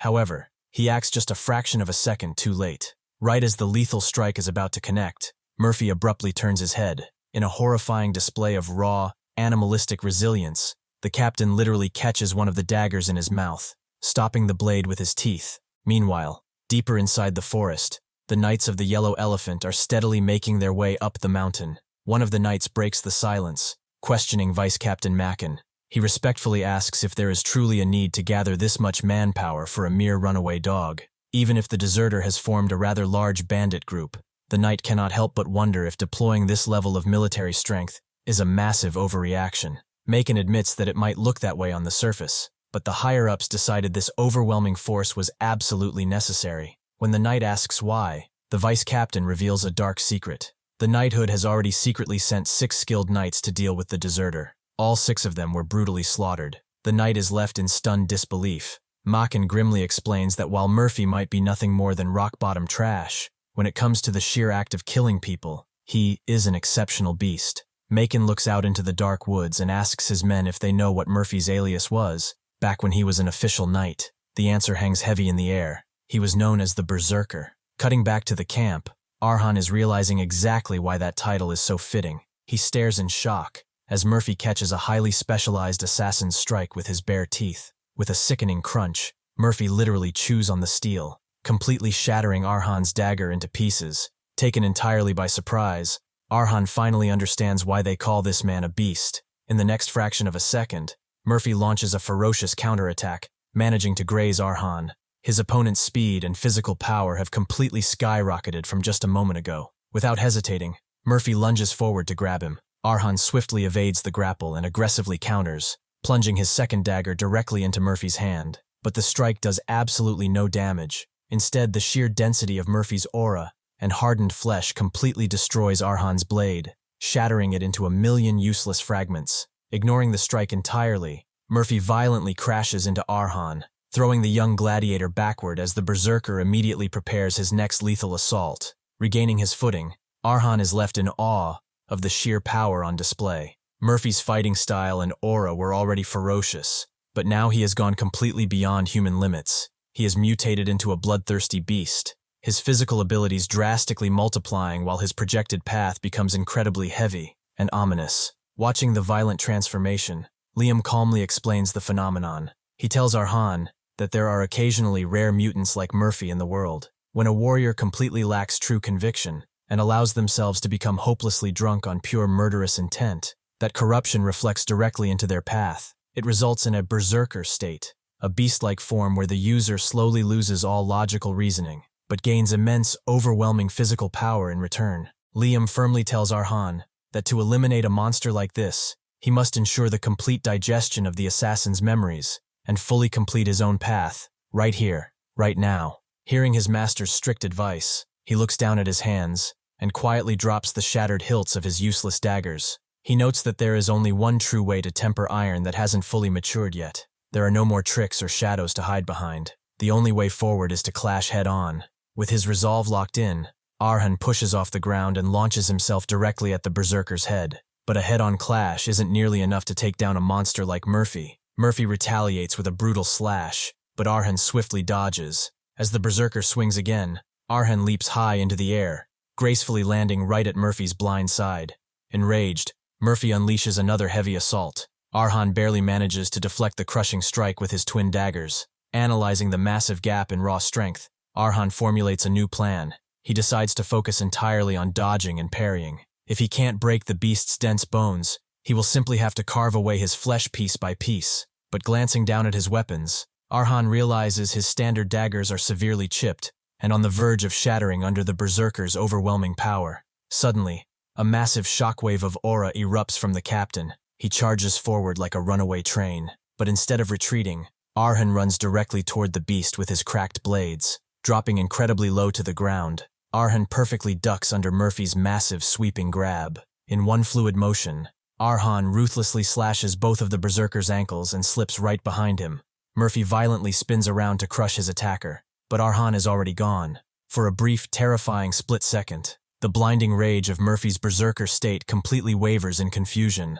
Arhan is already positioned perfectly in his blind spot. He coldly notes that no matter how incredibly thick a monster's hide may be, there is always a weak point. Without hesitation, Arhan thrusts his dagger directly toward Murphy's right eye, but the blade is forced to stop mere millimeters away from the retina. As Murphy's raw survival instincts kick in, Arhan is forced to leap back to avoid Murphy's desperate counterattack, narrowly dodging a wild slash. But the berserker follows up instantly. With Arhan momentarily suspended in the air and nowhere left to run, Murphy brings down a devastating punch from above. The heavy blow connects cleanly. Arhan violently coughs up blood as he is slammed into the dirt, the sheer impact leaving his body practically paralyzed. Struggling to breathe, Arhan admits he nearly lost consciousness for a second. He is stunned that a single grazing punch could inflict so much damage. However, a dark smirk crosses his bruised face. He promises that he made absolutely sure to return the favor. As Murphy steps forward, heavy streams of blood pour down the captain's face. Arhan's interrupted strike wasn't a total miss after all. In that brutal split-second exchange, he successfully carved out the berserker's right eye. Now, the bleeding beast is left to fight with only half his vision. Murphy reaches up and yanks the shattered dagger from his ruined eye, letting it drop to the dirt as blood pours heavily down his face. The agonizing wound only pushes him further into a frenzy. The captain lets out a deafening roar and charges blindly at Arhan. Arhan coldly calculates the grim situation. Taking the beast's vision was a solid tactical move, but the sheer pain has only made Murphy's aura far more ferocious. Given the massive gap in raw strength, a single direct blow will instantly kill the young gladiator. To make matters worse, Arhan's final remaining dagger is deeply chipped, and on the absolute verge of completely shattering. Every rational instinct in Arhan's mind screams at him to retreat, to run away, hide, and live, to fight another day. But feeling that overwhelming urge to flee makes Arhan realize exactly what he actually has to do. As the raging giant leaps toward him,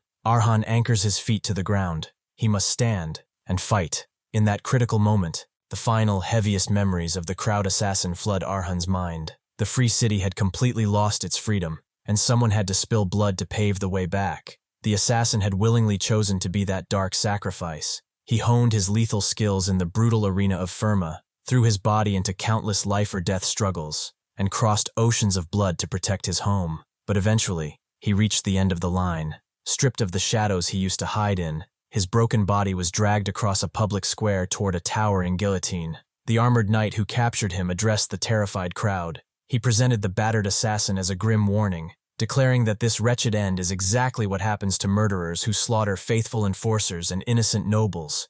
He commanded the citizens to burn this miserable sight into their minds, ordering them to bow their heads, submit to the order, and never dare to resist. Defeated and broken, the crowd lowered their gazes, except for one person. A single citizen silently stepped out of the crowd, approached the execution block, and quickly sliced through the assassin's binding ropes. Realizing he had been given one final chance, the assassin knew it couldn't end like this. With his hands free, he instantly lunged at the nearest guard, fighting desperately, even using his bare teeth to tear out a throat. He refused to die powerless like trash in a foul-smelling back alley. He was completely willing to be trampled into dust, but he absolutely refused to succumb to corrupt power. He vowed to become the darkest shadow solely to illuminate the blazing light of freedom. Bleeding and dying, the assassin screamed to the citizens of crowd, begging them not to bow their heads. He urged them to show the world their will to fight, and to actively resist anyone who tried to strip away their fundamental rights. Ignited by his desperate final stand,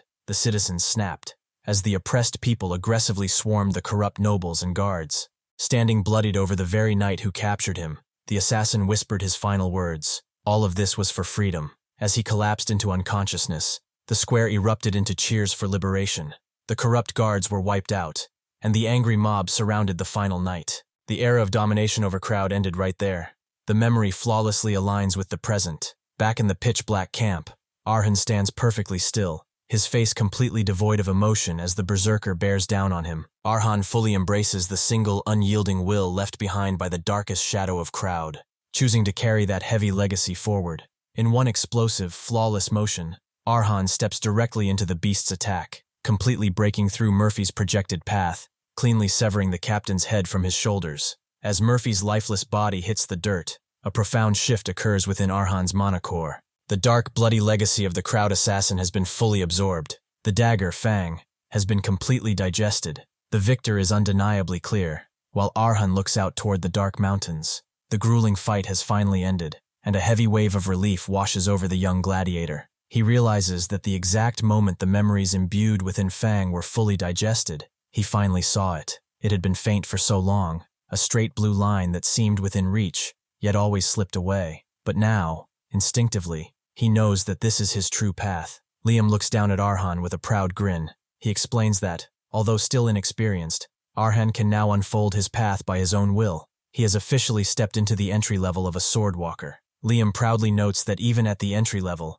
Arhan cannot be compared to the beast he just struck down. The caravan's path extends without ever bending in the face of any obstacle, because it is the absolute path of steel. Liam adds that in the past, those captivated by its majesty used to call it the line. However, he quickly humbles his descendant, noting that Arhan's current level still isn't fit to truly speak of that legendary title. Right on cue, the adrenaline fades, and Arhan collapses face first into the mud. He asks his master why every ounce of strength has left his body. Liam casually explains that this is simply the backlash of channeling excessive power through a body that isn't fully trained yet, assuring him he will recover quickly. Then, wearing a deeply unsettling, almost mad expression, Liam asks Arhan if he isn't looking forward to the brutal training that awaits him to mature as a walker. Lying in the dirt, Arhan reflects on the situation. Just as Liam said, becoming a true superhuman is still out of the question at this entry level, but he has finally taken a massive step forward. This isn't the half-baked imitation he relied on during his spar with Sir Patel.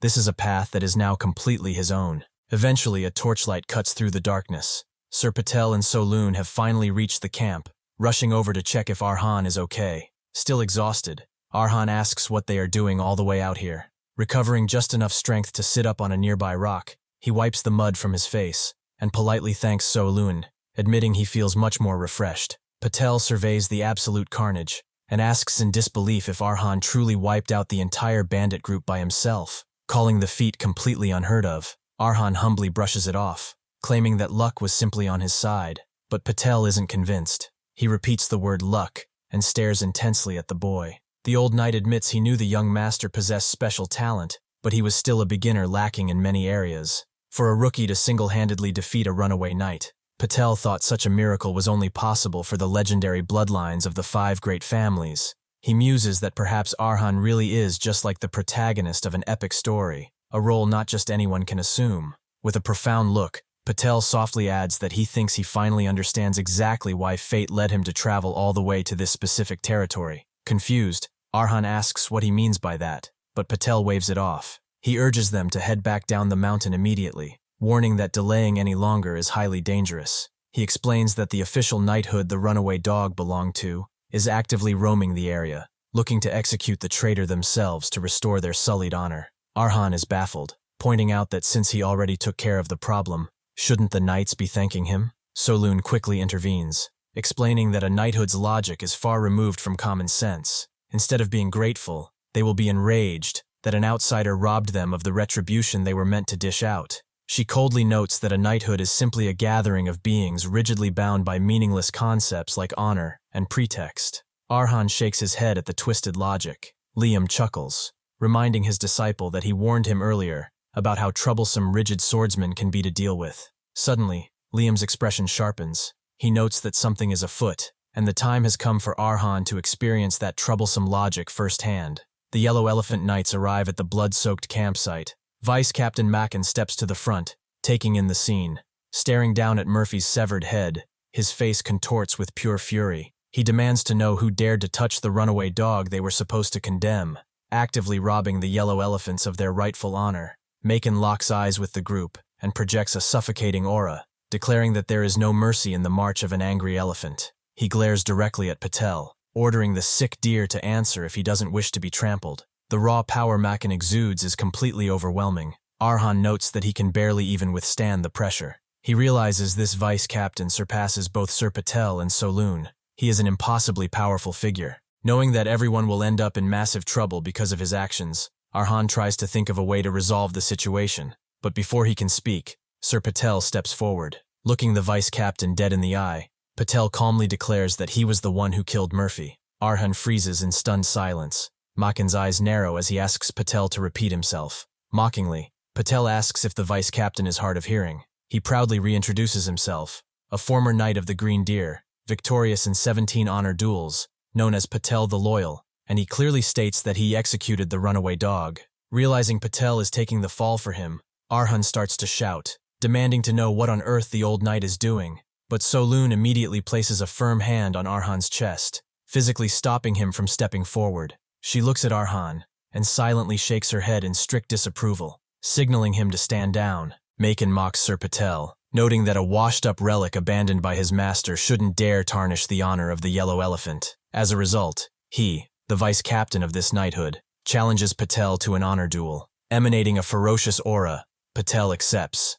The tension in the air is suffocating as the concept of an honor duel hangs over them. It is an archaic, brutal form of combat, where warriors wager absolutely everything under the pretense of condemning those who have tarnished discipline. The winner regains their honor, elevating their prestige as a true knight. The loser, however, loses all honor completely, their severed head or broken corpse publicly displayed in the plaza. For knights who value honor far more than their own lives, it is a punishment worse than death itself. Because the stakes are so absolute, an honor duel is rarely arranged, and it is almost completely unheard of between two knights with such a massive, undeniable gap in skill. It is the absolute last thing anyone expected in a situation like this. Sir Patel looks Vice-Captain Maken dead in the eye and remains completely silent, his resolve locked in. From behind, Arhan finally breaks the silence, desperately asking Patel why he just did something so reckless. Arhan points out the horrifying reality. Maken undeniably possesses wings, the absolute symbol of a sword runner. Rank might not be everything in a fight, but Patel is only a swordwalker, and his body is failing so rapidly he can barely move properly. Arhan demands to know how on earth Patel plans to fight a superhuman sword runner in this state. Arhan's voice cracks with frustration. He reminds Patel of the very first conversation they had the day they became neighbors. Didn't Patel say he just wanted to spend his final moments quietly, on his own terms? This suicidal duel is the complete opposite of that peaceful end. He is wagering not just his fading life, but the very honor he spent decades building. Patel listens quietly. He warmly thanks the young master for caring about him so deeply. However, Patel gently explains that sometimes, for a true knight, there is something far more important than securing a victory or preserving honor. He looks down at his trembling hands and confesses a lifelong desire. Just once before he dies, he wants to be someone who doesn't yield to fear. He wants to stand tall before an overwhelmingly powerful enemy. Clenching his fist with renewed strength, Patel declares that he wants to be the kind of man who actively protects his neighbors. He wants to be exactly like the brave protagonist in the chivalric romance novels he cherishes. He bows his head slightly and respectfully asks Arhan to please allow him to finally achieve his dream. Hearing the raw sincerity in Patel's voice, Arhan clenches his teeth in profound frustration. He knows he cannot stop a knight who has made his final resolution. Turning away, Arhan tells Sir Patel that he is going to regret this, as the first light of the rising sun begins to break over the mountains. Sir Patel simply replies that he is sorry. The narrative jumps forward to the next day, settling inside the temporary camp of the Yellow Elephant Knighthood. Vice-Captain Maken is sitting inside his command tent, meticulously cleaning his heavy broadsword. One of his subordinates, Senior Knight Ron, steps into the tent, visibly uncomfortable. He asks Maken if it was really necessary to go this far. Ron is, of course, referring to the official honor duel scheduled to take place in exactly 1 week, against an old, visibly dying knight. Vice-Captain Maken pivots, asking Ron if he genuinely believes the action is excessive. Senior Knight Ron admits he does, pointing out that Patel's body is already ravaged by terminal illness. The man is essentially a walking corpse who wouldn't last a fortnight. Cornering such a broken man into an honor duel, Ron argues, will only saddle the Yellow Elephants with the shameful stigma of having oppressed the weak. Maken considers this, then asks how much Ron actually knows about Patel the Loyal. When Ron admits his ignorance, Maken reveals the truth. During their academy days, everyone mocked Patel, calling him a talentless idiot, a sword beginner, clinging to stubborn, archaic notions of honor. They predicted he would die young, yet Patel defied those odds, reaching the pinnacle of a swordwalker and surviving through sheer, foolish perseverance. Maken recounts Patel's legendary feats, emerging victorious in 17 honor duels, standing firm under bombardment to protect his lord, and defending castle gates single-handedly against a swarm of 500 starving refugees. It is precisely because of these feats that Patel is a threat. Maken explains that Patel's firm convictions are dangerous, perhaps as dangerous as the wings of a sword runner. Makin's plan is sadistic. Once the duel concludes and Patel is dead, he intends to tie the corpse to a wagon and parade it into Patel's home village. There he will announce the knight's death and publicly trample the body to utterly extinguish whatever honor Patel has left. Makin believes that by violating this man of steel,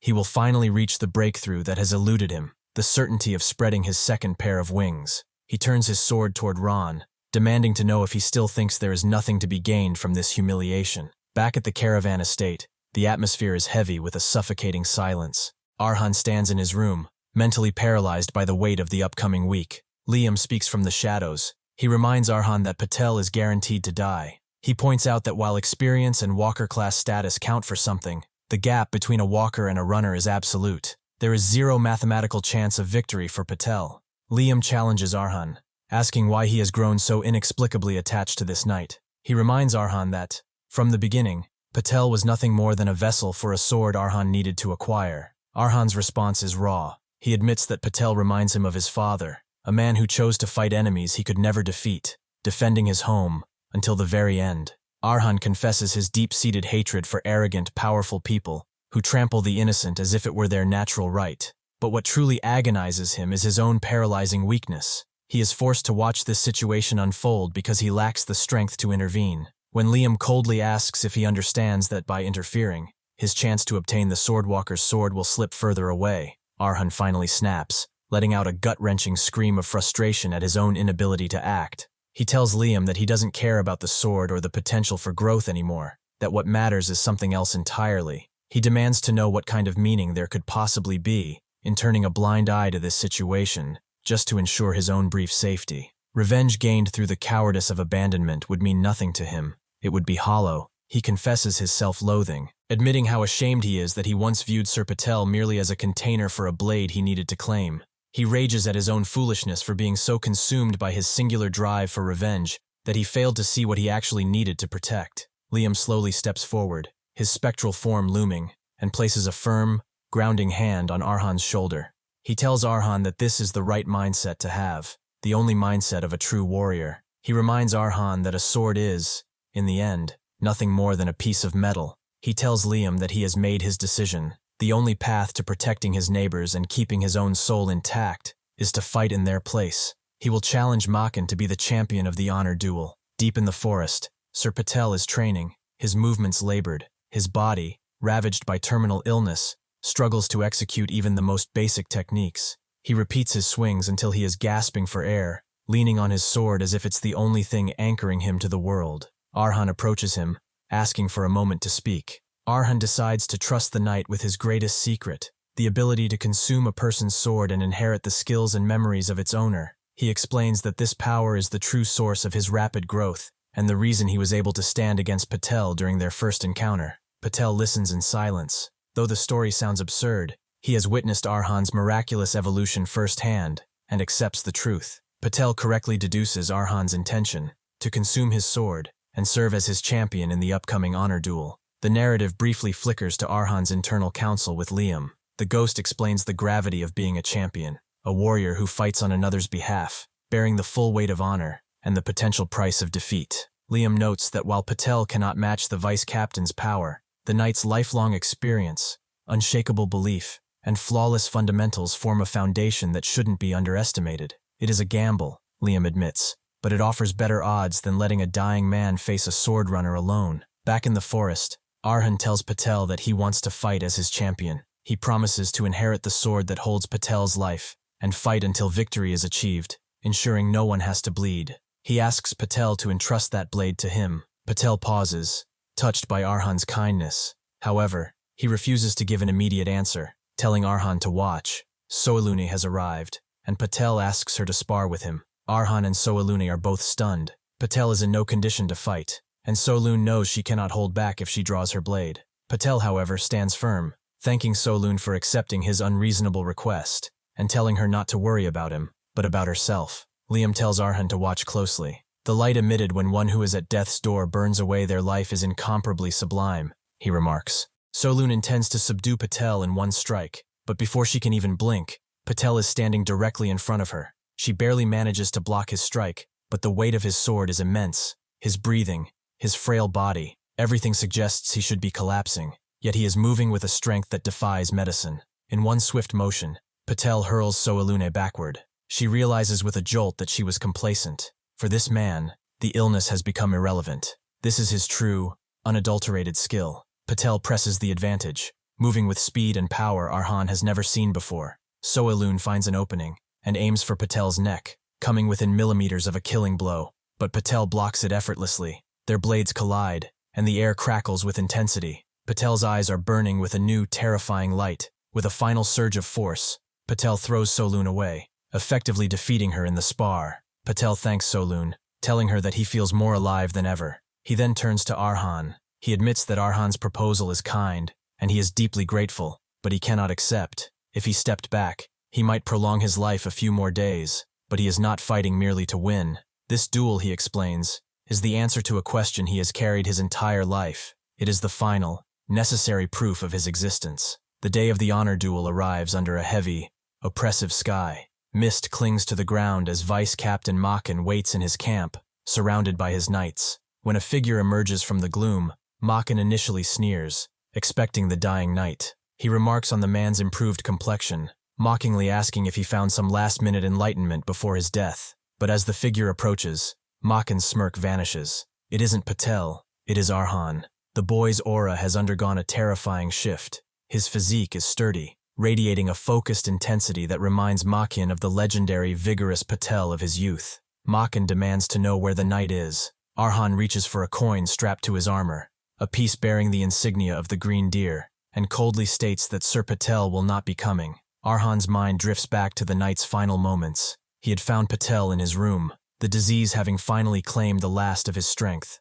Patel had confessed that his earlier resolve, the desire to die alone and bold, was nothing more than a shallow, fearful bluff. When the end actually arrived, he had been terrified and desperately lonely. He told Arhan that he was glad the young master was by his side, for in those final seconds, he was no longer alone on the path. Patel had placed a hand on Arhan's shoulder, comparing their meeting to the beauty of twilight, the light that glows just before the darkness takes hold. He told Arhan that while his own twilight was fading, Arhan was the dawn that had just begun to rise. Trusting in the truth of Arhan's secret, the knight had handed over his worn, faded sword. It was clunky and unfashionable, a relic of a life spent in service, but he asked Arhan to take it as his one final request. Patel's last words were a wish for Arhan to leave his name in the annals of history, before his kind neighbor quietly faded into the eternal dusk. Back at the camp, the reality of the tragedy hardens Arhan's resolve. Maken, hearing the news, dismisses Patel's death as a pathetic end,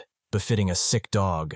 He callously declares himself the winner by default, and demands that Arhan surrender Patel's corpse so he can proceed with his plan to desecrate the knight's remains and finalize his own ascension to a sword runner. Arhan stands motionless, his eyes burning with a cold, killing intent. He tells Maken that the honor duel is not over. With Sir Patel's faded sword gripped firmly in his hand, Arhan stands before the Yellow Elephant's vice captain and speaks with absolute clarity. As Sir Patel's champion, he is challenging Maken to a duel.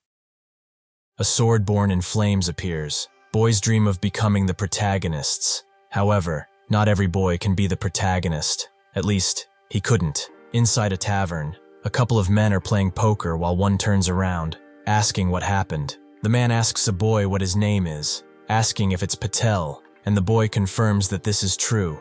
The man tells Sir Patel that he's heard this for quite a while, but he seems quite rigid for a young boy, and asks if he really is that unhappy about them playing a few cards at the night's gathering. The man tells Sir Patel that he's been making that buzzkill face all day, and Sir Patel wants to say something. He raises his gaze and waits, a little bit of sweat falling from his cheek. He says that, if he were to be bold, he'd say that their behavior here is truly inappropriate for a knight. He tells them that they're doing excessive gambling and drinking, tarnishing a knight's dignity, and using vulgar language and crude jokes, which goes against knightly ethics in many ways. He says that, as a knight, they need to be mindful, but the man tells him to shut up and says that he's always prattling on about honor. He's just wasting his breath. He then turns around towards Sir Patel and tells him that he really is a dull guy. He turns right back to the table, saying that there's no need for him to come to gatherings. That doesn't suit him anymore. In the end, he's just ruining the mood anyway. Hearing this,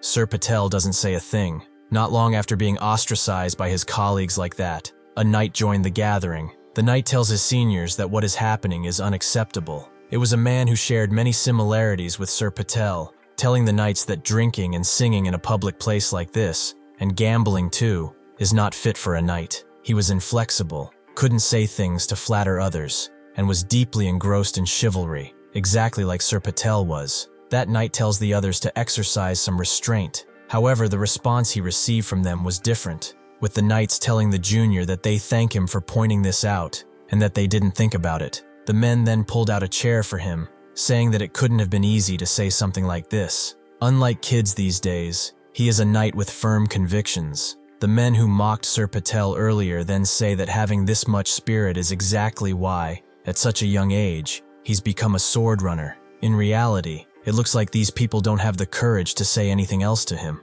They even say that they won't show such disrespectful behavior again, so he should make sure he comes to the next gathering. All while Sir Patel is watching from the distance. He looks beaten down. These people are trying to score points with this sword runner. In reality, there was only one difference between him and that guy: talent. At first, he believed in the power of patience and effort. If he wasn't recognized, he'd work until he was recognized. He swung and swung again, and if he got stronger and stronger, he thought someday he'd be able to uphold his convictions. However, in the end, he realized it. He could never become the protagonist. He was merely a side character. Therefore, in order not to be kicked off the stage, he bowed his head to that man, telling him that he's amazing. Sir Patel had to act according to that role. He told the man that if there's anything he can help him with, he should let him know. He tells the man that menial chores or anything else is fine. The man should just give an order. He will carry it out honorably as a knight, he says.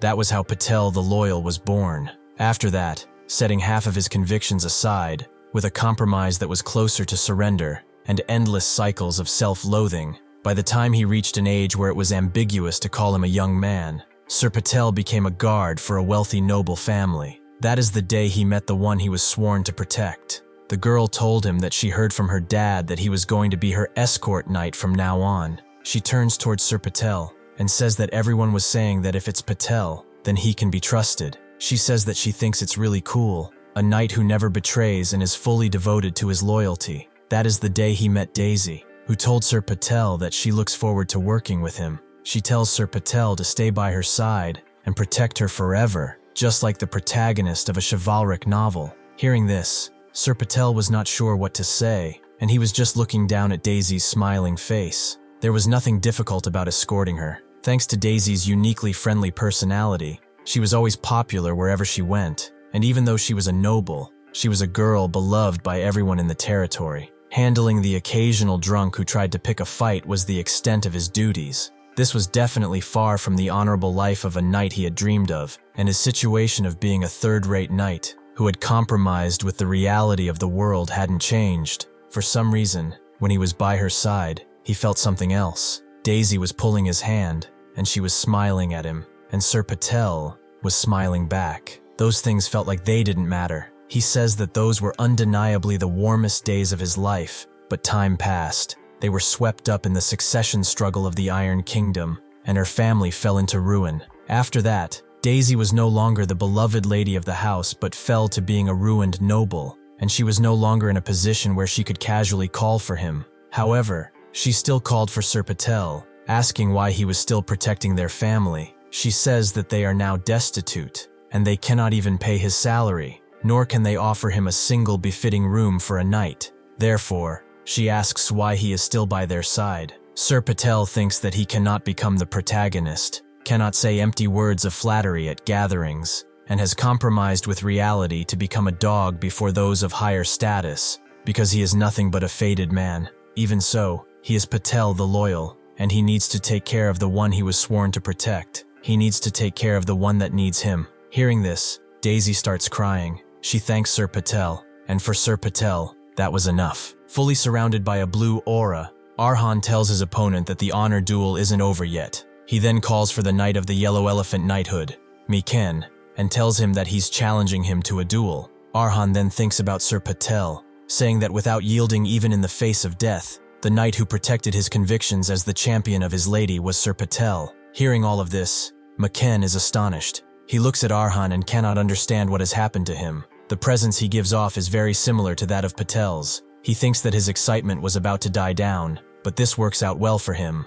Maken says that he will gladly accept this duel. Morning arrives, and the duel is about to begin. The overseer for this duel will be Ron Thierry, adjunct of the Yellow Elephant. He tells Arhan that the rules are simple. It ends when one side surrenders, or is rendered unable to fight. Even if someone loses their life in the process, no one will be held responsible. Ron asks Arhan if he understands, and Arhan nods. Then, Maken puts forth one condition, just as Ron wants to continue stating his rules. He says that if he wins, he takes Patel's body. He will also show mercy and spare Arhan's pathetic life. However, he will cut off all his limbs and feed them to the wild beasts. He then asks Arhan if he's prepared for at least that much, and Arhan remains silent. He thanks the man for his mercy and tells him that he will also spare his life when he wins. Instead, however, he will take both of his arms as an act of mercy. Maken laughs it off, saying that having foolish dreams is the privilege of a boy, and tells Arhan that he hopes he enjoys that pleasant dream while it lasts.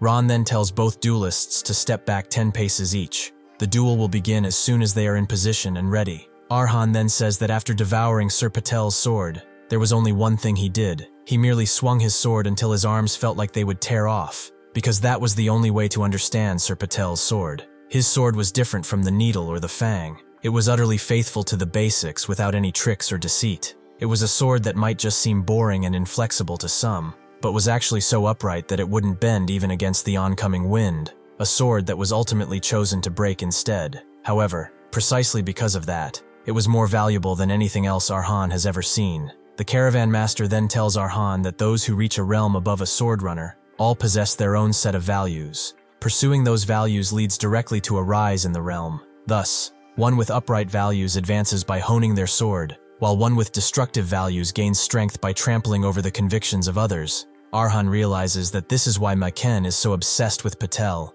By desecrating the corpse of the one who possessed noble and unyielding convictions, he intends to use it as a sacrifice for his second wings. Liam then tells Arhan that he certainly couldn't just stand by and watch that atrocity take place, and, in that case, there was only one way for him. He must accept the entirety of Patel and become ever sturdier steel. Maken then tells Arhan that for a rookie from the sticks, his stance isn't half bad, and asks him if he received some teaching from Patel. Then he tells Arhan that there was a reason he confidently bared his fangs, that he will let him have the first move, and tells him to come at him. He tells Arhan that he will teach him the overwhelming gap in class that a frog in a well could never hope to cross. The difference, he is going to say. But then something happens that makes him swallow his words. As Arhan approaches, Maken cannot believe what he sees. It looks like Arhan has a path, which Maken didn't expect. Arhan fiercely attacks him, but Maken manages to block his sword. He cannot believe the strength Arhan possesses. He wonders what this is, as even if it's just his path alone, the difference in the realms is undeniable. He wonders how the path of a mere sword walker could be this powerful. The collision between those two is crumbling the ground beneath. Then, Arhan pushes even harder. It's clear that at this point he might be the one having the upper hand. Finally, Maken manages to deflect Arhan's sword. Not for long though, as Arhan manages to land yet another attack. Pieces of dirt are flying everywhere. Seeing this, none of the knights can believe it either. It certainly looks like Maken has fallen to the ground in the first few seconds. However, he manages to pull through. He inserts his sword into the ground and manages to stand his ground against Arhan. Then, he looks towards the boy. Blood is falling down from his mouth. Seeing this, Maken wonders what kind of disgrace this is. He wonders how that brat managed to push him back. He thinks it's impossible, or at least it shouldn't be possible for him, Maken, chosen by the heavens, to be pushed back by a mere sword walker. Arhan then tells Maken that now that their swords have clashed, he tells him that his sword is soft. Comparing it to the unyieldingness of Sir Patel, Maken's sword is an absolute insult. Hearing what Arhan just said, Maken is clearly falling into a fit of fury. He clenches his sword tighter and remembers what a superior once told him, not to flatter himself just because he spread his wings a little early. A tall tower built without a sturdy foundation will collapse from a single gust of wind. The man assured Maken that if he neglected his fundamentals, he would come to resent his own negligence, saying it quite bitterly. Remembering this, Maken keeps his head lowered. He then clenches his teeth and thinks that the old man shouldn't make him laugh, as what determines the strength of a sword is not something like that. Then, a golden aura appears, engulfing everything. His golden aura wings spread out, and Maken says that the only criterion for judgment is the realm. At this point, Arhan might be overwhelmed by Maken's power. Seeing this, Liam tells Arhan that it wasn't a bad strike, and, though it was a short amount of time, it seems to have borne fruit. He tells Arhan that the needle and fang he's digested so far were closer to anomalous choices made for someone who lacked any shred of martial talent. However, that stubborn man's sword is different in a way. It's something completely commonplace, but it's a sword that was built up so steadily in the hands of its masters. That is exactly the memory Arhan needs right now. However, Liam says that that alone is not enough. The reason his preemptive strike worked just now was due to Maken's carelessness. Now that Maken has spread his wings, he can no longer hope for any more luck. Arhan then says that a sharp fighting spirit that feels as though it is carving up his entire body has washed over him, and he wonders if this is a sword runner. He thinks that he shouldn't be impatient. Even if that man has wings, he has the power of the caravan and the memories of the sword. First, he will maintain the current distance and suspect everything. Then, matching his breathing, he will lead the flow of the battle, just as he always has. Arhan prepares, but in an instant, Maken seems to have the speed to appear right behind him. Seeing this, Arhan doesn't understand what Maken did. He wonders why Maken would go behind him. Then, he notices his own blood as Maken cleans his sword of Arhan's blood. Maken tells him that he's managed to avoid being cut in two, and asks him if he instinctively raised his sword to block it. He tells Arhan that he has good intuition, but he will come to resent that pathetic instinct, because it has only increased the pain he will suffer. As he tries to rise up, Liam stands before Arhan. He looks at Maken's wings, and says that those are a sword runner's wings. Just as the name implies, it allows them to sprint as if they are gliding through everything. That power accelerates the user's body and mind, granting them movements that transcend human perception. A sword runner with their wings spread cannot be caught even by the wind, leaving only ghost-like shadows behind them. That is exactly what makes them the ghosts of the battlefield. That is a sword runner. Liam asks Arhan if he has become complacent, intoxicated by a past victory. He tells him to get a grip, calling him foolish. Liam tells Arhan that there is only one reason he is alive right now, and it's thanks to the fact that Maken is a half-wit, with only one pair of wings. There is only one way for him to win this. Arhan must break those wings of Maken's. However, Arhan thinks that he couldn't even see an afterimage. It is incomparably faster than even the movements of the superhuman Sir Patel or Sir Lewin. He needs to think of a method. Maken then tells Arhan that he admits it. His sword is sturdy enough to make it quite understandable why he dared to volunteer for an honor duel. However, such things are meaningless before the realm. He then calls Arhan a foolish boy, telling him to throw away his sword, bow his head, and apologize for his stupidity.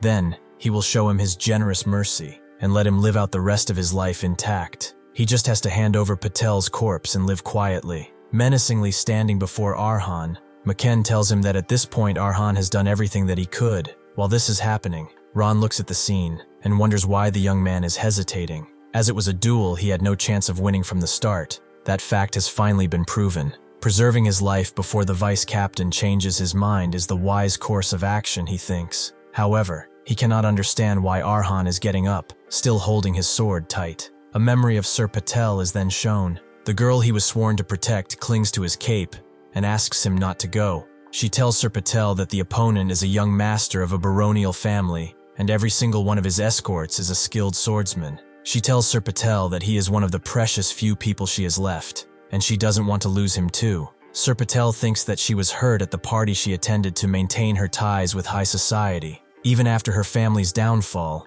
she was humiliated simply because she was a fallen noble. Just as she said, it was a situation where he was bound to die from needless bravado, but he couldn't let that happen. Sir Patel takes her hand and tells her not to worry, as he will be right back. Sir Patel only thought of one thing more than his life, more than his honor. He presents himself before the man that beat the woman he was sworn to protect, saying that he is the knight of Lady Daisy Crossell of Crossell County, Patel the Loyal. He then challenges that man to an honor duel to protect what is most precious to him, As Arhan rises from the dust, all the knights present cannot believe it. Arhan tells Maken that he does not need mercy from the likes of him, and tells him to bring it on, calling Maken a half-wit and saying that this was his first honor duel. Seeing this, none of the knights can believe what Arhan just said. Maken is clearly furious about that remark. He lets his head down and calls Arhan a bastard. With a killer instinct in his eyes, he tells Arhan that he will make him beg to be killed. Then, they stand face to face,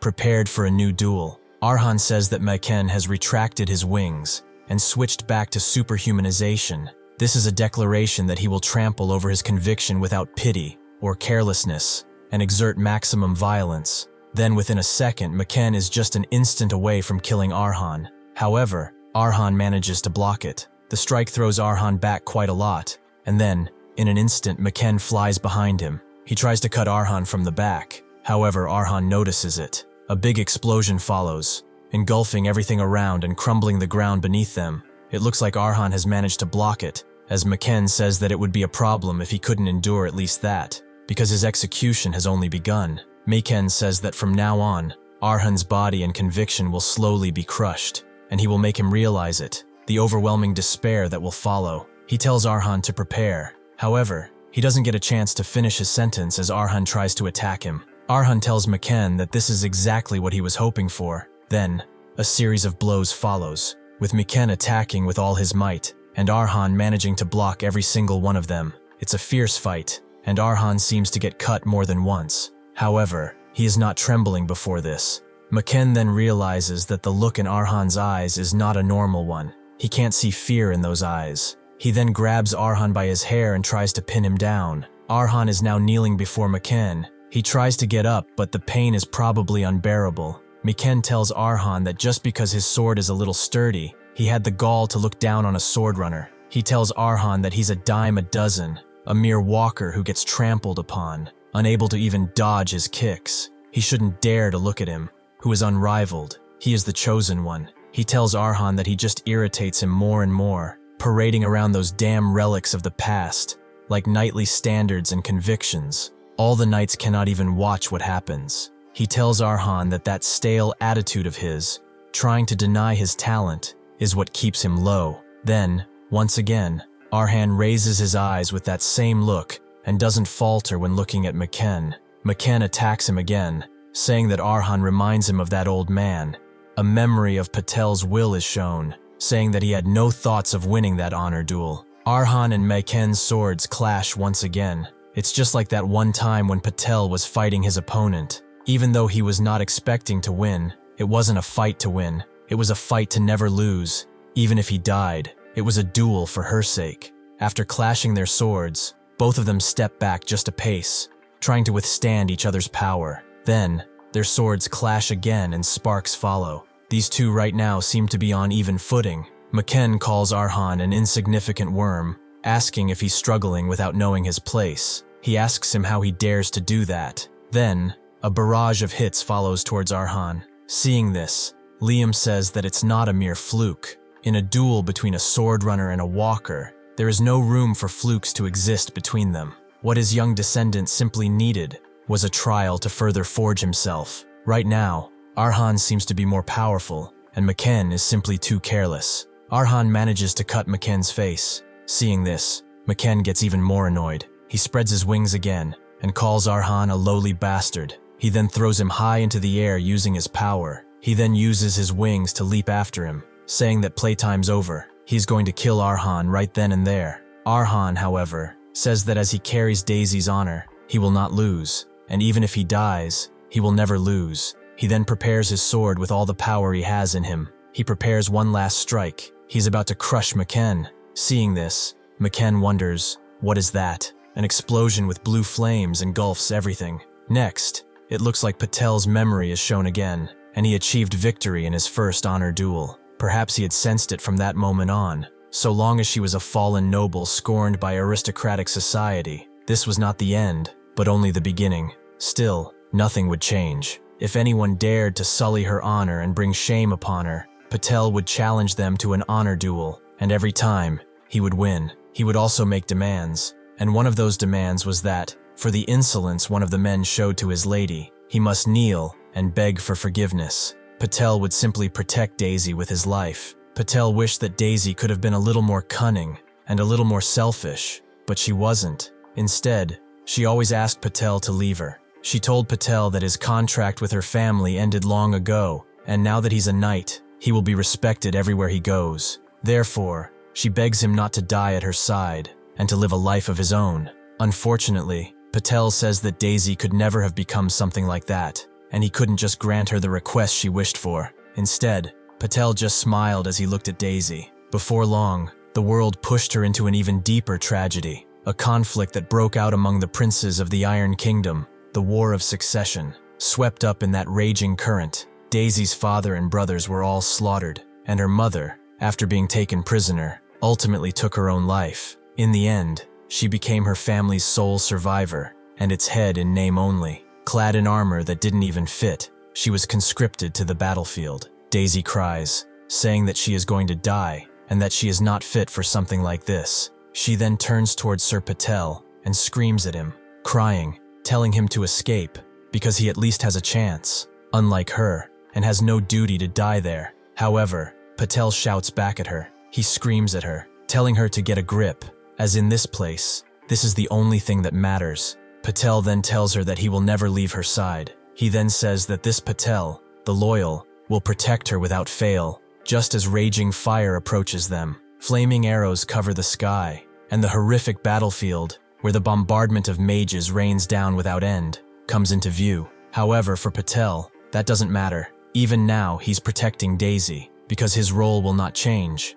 Soldiers approach them, trying to kill them, but once again, Patel does his best. He cuts them down, and cuts them down again and again and again, until none are left, until no one could touch or harm Daisy. By the end, even she had become part of the battlefield. As the sun rises, thousands of blades stain the ground with blood, and Patel carries Daisy out. They survive in the end. After the war ends, her achievements are recognized, and she is granted a countess title along with the territory. Now, only one task remains for her. After a demon-like famine made bottomless by years of war, she has to endure the fury of the people of her territory, who had lost their families and homes. Even then, Patel is simply grateful that this riot has broken out while she happens to be away from the territory. Taking all of their anger on his own is nothing to him. Even though they are throwing rocks and trying to enter the castle, Patel stands there and simply waits for them to finish. He is covered in blood, and he can barely see anymore as Daisy runs towards him. Two noblemen try to stop her, but she doesn't care. Daisy simply throws herself into Patel's arms as he stands there, broken from catching all those stones. Daisy cries into his chest. Even then, Patel tells her not to do so, and that he is so very glad to have been her knight. Back in the present, it looks like that explosion left Maken on his knees. He then realizes what that dizziness of his is. It's mana shock, he says, and then he starts bleeding from his mouth. He looks down at the blood flowing on the ground, saying this is impossible, as this phenomenon only occurs when one clashes with an overwhelmingly strong opponent without mana mastery honed to the absolute limit. Then, Maken looks towards Arhan and says that it cannot be possible for a mere greenhorn like him to reach such a realm. It makes no sense to him at all. Arhan is covered in that blue mana. Maken says that Arhan must have made a deal with a witch of the Sky Empire to receive a magic tool from those wicked creatures.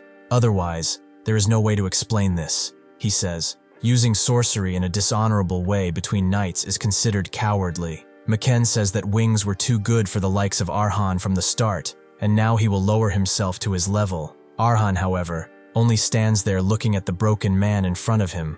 In this Iron Kingdom, there may be many who have remained a swordwalker longer than he has, but, with lingering attachments he couldn't cast aside, useless stubbornness, the foolishness of refusing to accept reality, and an inferiority complex towards talent he never possessed. No swordsman has clung as miserably as he has to the very end of the walker's path. That is why Arhan is now certain, if it's a fight against another walker, he will never be defeated. Maken leaps forward and strikes at Arhan, but Arhan deftly deflects the blow, the enemy blade passing right above his head. He then counters with the hilt of his sword, striking Maken's hand and forcing him to drop his weapon. Although Maken manages to catch his falling blade just in time, the maneuver leaves him completely wide open. Seizing the opportunity, Arhan launches a successful counterattack. drawing blood, a development Maken clearly resents. Arhan presses his advantage, attempting to drive his sword straight into Maken, but Maken manages to block the thrust. Even so, Maken realizes something is terribly wrong. Arhan unleashes a relentless barrage of strikes, growing faster and faster until Maken can no longer parry them all. Witnessing the spectacle, one of Maken's knights expresses sheer disbelief. A walker of Arhan's age is already living proof of astonishing talent, but what defies belief is that even after sustaining a fatal wound that should make it difficult merely to remain standing, every single sword trajectory Arhan unleashes remains utterly pure and solid. The soldier notes that he has never witnessed such a display from their own yellow elephant or any other sword walker. Arhan is clearly far more powerful than they ever imagined, surpassing anyone they have ever encountered in any knighthood. Yet seeing this overwhelming dominance, the knight wonders why Arhan holds back, questioning why he doesn't simply unleash his full power to finish Maken off once and for all. Arhan continues his attacks with growing ferocity, his blade closing in on Maken's neck. Just as the strike is about to land, Maken unleashes his full power, calling Arhan an insolent brat, and declaring that he finally understands. It's not that Arhan is refusing to use superhumanization, it's the fact that he cannot do it. With that realization, Maken states that this is where it ends for Arhan, leaving no reason to hold back, and nothing more to find interesting, and vows to kill him right here. Hearing this, Arhan realizes he is in deep trouble as Maken's attacks suddenly become overwhelmingly powerful, pushing Arhan to the absolute limit of his speed. Struggling to keep his footing, Arhan retreats a step and remembers Sir Patel's words about meeting a boy with an unbelievably steadfast heart.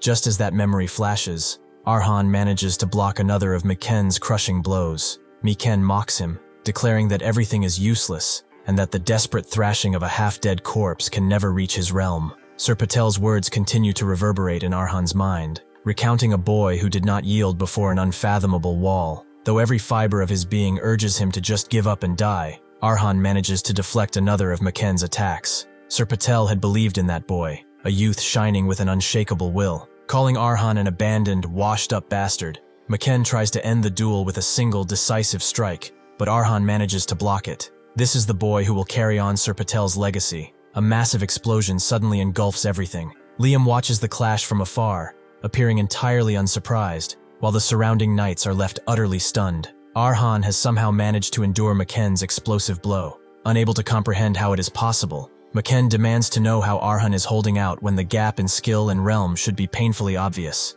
He asks what Arhan could possibly hope to gain by clinging to a hopeless fight, calling it sheer stupidity. Arhan does not reply. He simply stands his ground, ready to take the next attack, and tells Maken that there is nothing to gain. This is simply the path of the sword and honor that Sir Patel walked, the path Arhan inherited, and the path he will carry on. Suddenly, a profound change begins to stir within his mana heart core. Arhan declares that this is a fight he simply cannot lose, even if it drains every drop of his remaining strength. This is the exact moment an Arhan unlocks superhumanization. In an instant, the playing field is leveled, and Arhan's momentum surges past Maken's. His attacks become faster and vastly stronger, completely turning the tables on a thoroughly unprepared Maken. Preparing to end the fight with his next move, Arhan strikes, and Maken notices a terrifying crack running down his own sword. Wondering what sorcery Arhan has pulled off this time, Maken asks why that washed-up bastard keeps haunting him, as he clearly catches a glimpse of Sir Patel standing behind Arhan's blade. With a final decisive stroke, Arhan completely shatters Maken's sword. He then drives his blade forward, piercing Maken's armor and cleanly severing both of his arms with inches to spare. Maken collapses to his knees, letting out a shriek of agony. Standing over the defeated man, Arhan asks Maken if he finally saw it, declaring that this is Sir Patel's world, as Maken's terrifying screams echo across the battlefield. Blood is splattered all over the ground. Defeated, Maken bows his head. With Arhan standing above him, Maken suddenly barks out an order, nodding toward Arhan and commanding his knights to kill the little bastard, to beat Arhan to death right now. However, he doesn't even get to finish his sentence before someone strikes him from behind, hitting him right on the back of the head, making Maken fall unconscious. Seeing this, it's clear that Arhan didn't expect it to happen. The man responsible is Maken's most trusted knight, who declares that any further shameful behavior will disgrace even the honor of the Yellow Elephant. He turns to his vice captain, asking him to accept defeat with honor, and announcing that the duel is young Master Arhan's victory. The knight bows to Arhan, asking him to forgive their rudeness, and requests permission to move the vice captain to the infirmary. Arhan tells them to go ahead, They thank him for his consideration and move to pick Maken up. The knight then explains the standard procedure following an honorable duel, noting that the victor may demand one of three things from the defeated. First, they can confiscate all of the loser's wealth and possessions. Second, they can destroy their honor and reduce them to a slave. And third, they can claim what is known as the flag. Arhan says he is already familiar with it and chooses the flag as his prize. Surprised by this development, the knight breaks into a sweat, bows his head, and says that if this is Arhan's wish, he understands his intent. However, he explains that this isn't something they can settle on their own, so he asks Arhan to wait while he relays the request to the main force. Speaking apart from the knighthood's official stance, the humble knight pays his personal respects to the honor Arhan has protected as a true champion, the honor of Sir Patel the Loyal. In the morning, Arhan stands on a cliff watching the sunrise, the exact cliff where he once said goodbye to Sir Patel. He draws his sword and studies it in the morning light, asking his master if he can give the blade a name. He reflects on how Sir Patel once said the weapon wasn't grand enough to deserve a name, yet it still holds the lingering traces and sole legacy of that weary life. Turning to Liam, Arhan says he wishes to immortalize it with a more fitting name. Liam agrees it is a fine idea and asks what he has in mind, closing his eyes for a moment to remember everything he lived through with Sir Patel and the man's final moments. Arhan answers that the sword shall be called Twilight. Several days later, deep in the night at the Yellow Elephant camp, agonizing screams echo from inside a tent. Maken, heavily bandaged from neck to chest, writhes in pain while his knights beg him to calm down, warning that sudden movements will reopen his wounds. Maken screams at them to shut up, calling them useless fools, and demanding to know what they've been doing for days, insisting they've abandoned their knightly honor since that duel was supposed to be his victory. He orders his men to bring him the corpse of that washed-up relic, Patel, and to drag that cowardly champion Arhan to his chamber at once, so he can claim the prize of victory himself. Screaming in rage, he vows to cut off Arhan's limbs and tear the relic's corpse to shreds before his very eyes. Just then, another man rushes into the tent, declaring that Maken's behavior is a disgrace. The newcomer tells Maken he warned him long ago that unripened wings are nothing more than paper, and that facing an enemy with a sturdier foundation would inevitably lead to being torn apart miserably. Maken demands to know who is speaking to him, revealing the intruder to be the captain of the Yellow Elephant Knighthood, Bermartin the Steel. The captain tells Maken that he has ultimately proven those words true at the cost of both his arms, so he should truly be proud of it. Bowing his head in lingering fury, Maken asks why the captain is here. Bermartin informs him that the boy who broke his wings demanded the flag as a condition for sparing his life. Hearing this, Maken grows even more furious, asking why anyone would want something as useless as a flag in this day and age. The captain explains that the reason is simple. The boy who defeated Maken possesses a conviction as solid as steel. The third option of an honorable duel, the flag, is a demand made solely for honor, seeking neither wealth nor submission, because it is a forgotten custom that no one chooses anymore. If the victor demands the flag, not only the loser but their entire organization must show the highest respect for the victor's honor by whatever means necessary. The captain points out that while the flag leaves nothing behind but pure honor as a tradition of ancient knights, it is precisely for that reason that it is the most knightly choice a swordsman can make. The captain bursts into loud laughter, remarking how astonishing it is that in an era where everyone only pursues profit, a swordsman possessing both solid conviction and true chivalry actually exists. He smiles, noting that even for someone like him, gathering a force of this size in just a few days and reaching this faraway place would have been difficult, had it not been for the help of a very special guest who came to see him. When Maken asks who the guest is, the captain replies that the knight named Patel, whom Maken insulted, was never an ordinary man. Outside, rows of mages and knights arrange themselves neatly before the tent, as a woman walks slowly down the path. The captain tells Maken to show proper respect, as the vice-captain of the Yellow Elephant, announcing the arrival of the mistress of the White family, one of the 5 great houses that still anchor the continent's political order, and the masters of the Watchers who protect the Iron Kingdom. The captain holds open the tent entrance, stating that the mistress of the White family has come to see Maken. Staring in disbelief, Maken wonders how that sickly bastard could possibly have ties to the White family, let alone to the mistress of a house of swordmasters. He thinks it is impossible, just as the woman steps inside. Pointing her fan directly at Maken's battered body, she tells him that he should listen well, because he will ultimately regret failing to die in that honorable duel and will spend the remainder of his life in absolute despair. In the name of Daisy White, she will make certain Maken pays the full price. This is Daisy, the mistress of the White family, the very person Sir Patel protected with every inch of his being, and the entire reason he earned the moniker Patel the Loyal. After the honorable duel, Arhan remarks that he was able to recover quickly thanks to Soylent taking care of him. He is deeply grateful that she even made stew for him herself. However, there is just one problem with that stew. As one might imagine from the purple stench emanating from it, the taste is probably more dreadful than death itself. When Soylent asks Arhan if the stew is good, he doesn't reply. When she asks again, Arhan simply thinks that it isn't something he could even call food. When they hold Sir Patel's funeral, they stick to a tradition of the Markia order, which Sir Patel served in during his life, rest in fire, allowing him to be embraced by Markia, the goddess of the sky. It is said to be a funeral rite that ascends the soul through smoke. Arhan and Soylent watch Sir Patel's body being engulfed by flames, and Arhan asks the goddess of the sky to embrace him as Soylent quietly watches the smoke rise. Afterward, they tie his necklace to a wooden cross planted in the ground. Arhan looks down at it in silence, then notices a presence coming from the woods.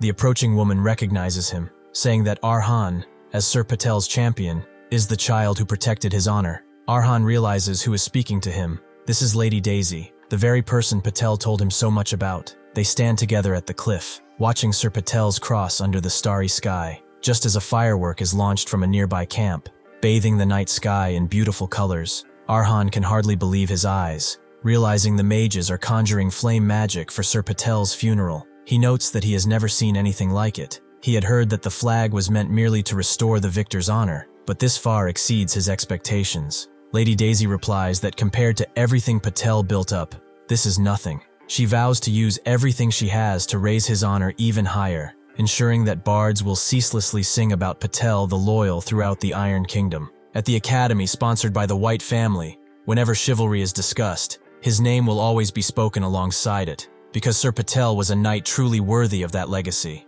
There was a poignant reason why Sir Patel had once left Lady Daisy's side. His presence had begun to become a poison in her life. As the scars of war healed, Daisy's territory quickly regained its stability, and she blossomed into an accomplished lady of the land. Before long, swordrunner knights were stationed at her side, thoroughly protecting her from all threats. She no longer needed Patel to risk his life, nor did he have any occasion to fight an honor duel. Then, as if exacting a toll for a life spent pushing past all limits, an incurable illness struck him. Lady Daisy immediately mobilized every available resource to treat him, but nothing brought any improvement. All that remained was a recommendation for isolation due to possible contagion, a harsh diagnosis from the healers. Even so, Lady Daisy refused to leave Sir Patel's side, knowing deep down that he would never recover. She willingly poured everything she had into trying to save him. As those days continued, malicious rumors began to spread through the court. Nobles whispered that Lord Patel and Lady Daisy were sleeping together, asking why she went in and out of his bedroom every day under the guise of nursing him, and questioning why she harbored a useless walker, calling her a lady of the land completely bewitched by a filthy, broken man. Patel could not stand the thought of those rumors tarnishing her reputation. He realized he had become a slow-acting poison eating away at her life, and so he chose to leave as a final act of both love and loyalty, stepping away from the very person he had protected all his life. Lady Daisy ran after him, begging him to stay, but Sir Patel told her it was getting late, asking why she was out in a place like that without an escort. Daisy tried to persuade him otherwise, swearing she would find a cure, even if it meant traveling to the ends of the continent, and declaring that she would protect him from death itself. She begged him to stay, saying that simply having him by her side was enough. In that moment, Lady Daisy confessed her love to Sir Patel, a feeling a mere knight dared not harbor for his lady. Yet, though those were the words he had longed to hear all his life, he knew he could not drag her back into his darkness after she had only just reclaimed her light. Swallowing those words, he left her behind. Even so, Sir Patel loved her just as deeply. The vibrant fireworks lighting up the night sky mirror that burned away love, the countless thoughts and suppressed feelings Sir Patel held for Daisy, a romance so poetic it transcends imagination. At peace with the outcome, Lady Daisy tells Arhan that Patel was the one who brought light into her life of endless gray, standing by her side through every cruel trial, and acting as the teacher who always let her move forward by watching her back. Sir Patel was her savior, and the only love she ever wanted to be with forever. Breaking down in tears, she calls out Patel's name, lamenting that he wasn't someone who should have left them like this. Arhan reflects on Sir Patel as well, vowing to preserve his true feelings. He resolves that if one day beyond twilight they meet once more, Sir Patel will have to tell Lady Daisy those feelings himself. With the naming of twilight, Sir Patel's sword has been fully digested and brought to a close. Looking at Sir Patel's cross, Lady Daisy says that because Arhan had been by his side, she doesn't think his final moments were lonely, and for that alone, she is grateful to Arhan more than she can bear. She then hands him a medal, explaining that the White family does not forget its debts, especially when born from the kindness of someone's heart. She tells Arhan that whenever he desperately needs help in the future, he should break the medal, and the White family will come to his aid. The Watchers will watch over his future no matter what danger he may face, because she feels that someday he will become a great figure whose renown will not fall behind that of the Whites, and who will leave his name in history. Arhan remembers Sir Patel wishing him good luck in his battle, and promising that he would surely leave his name in history. Clenching the medal tightly, Arhan tells Lady Daisy that Sir Patel was a dear neighbor to him as well, and since they both cherish the same person, they can call each other friends. He promises that if she ever needs help, she can call on him, and he will come to her aid with all his strength, no matter the danger. Lady Daisy steps forward and kisses Arhan's forehead, telling him she will remember his words. After several days and nights, the memorial service for Sir Patel comes to an end, and Lady Daisy finally finds peace. Kneeling before the cross, she whispers her final farewell, hoping Sir Patel has found peace in that beautiful place. As Arhan sees her off,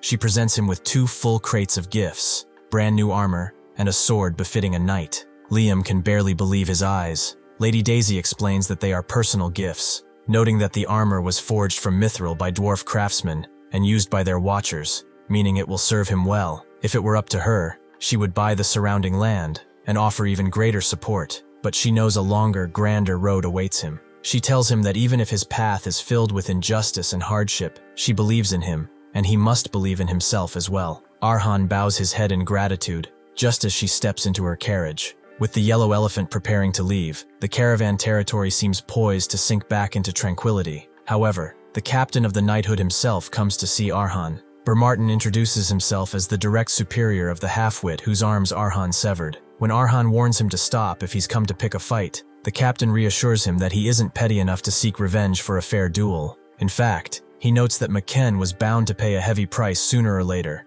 and should consider himself lucky to have survived, especially after angering the mistress of the White family. Maken is now utterly broken, wondering how everything went wrong. The captain remarks that the more he looks at Arhan, the more mysterious his physical conditioning seems. Though Arhan's mana heart hasn't been beating for very long, its toughness resembles steel hammered for decades, a trait that, as far as the captain knows, belongs to only one specific family across the entire continent. He muses that it's impossible for a member of the steel-blooded to remain hidden in this land. Realizing someone has recognized his legacy, Arhan panics inwardly, wondering how this is possible, and knowing he must not show any alarm. If the truth about Karavan's origins gets out, it could spell disaster. Playing it cool, he replies that he has no idea what the steel-blooded are, or what the captain is implying. The captain warns him that if he cannot hide it perfectly, he should speak less, making it clear that he cannot be easily fooled. The captain mentions the Iron Prince's executioner, who shows no mercy to anyone over 18, and warns Arhan that if he is this clumsy elsewhere, surviving long-term will be difficult. Placing a hand on Arhan's shoulder, the captain offers some parting advice before taking his leave, acknowledging that while he has many questions, now is not the time for answers. The captain then tells Arhan that if he ever spreads his wings one day, he should come and find him in the capital called Cherney. He, Martin the Steel, will be waiting for him. Then Liam asks how long Arhan is going to stand there looking dazed. Whoever that man was, and whatever his intentions are, what Arhan must do does not change. He must keep moving forward without stopping. Liam says that is the only way Karavan knows. It's time for Arhan to devour yet another sword. Finally, it looks like, after all this ruckus, the days are growing quieter in the Karavan territory. Inside his house, Arhan and Soilun are talking. Soilun asks Arhan if what she says is right, addressing him as Little Gladiator. She says that starting today, Arhan has to leave to train and reach a new realm, but he is worried that uninvited guests might ruin the territory while he is away. Therefore, Soilun should stay behind alone and play gatekeeper. Arhan clarifies that he didn't put it quite like that, but Soilun tells him to be honest, asking if she is a bother to him. He tries to reassure her that this is, of course, not the case, explaining that he is sincerely asking her because this task is more important to him than anything else. and she is the only person he can entrust with it right now. Hearing this, Soilun is not completely convinced, though she says Arhan doesn't sound like he's lying. She stands up and tells Arhan that she will grant his request, but with one condition.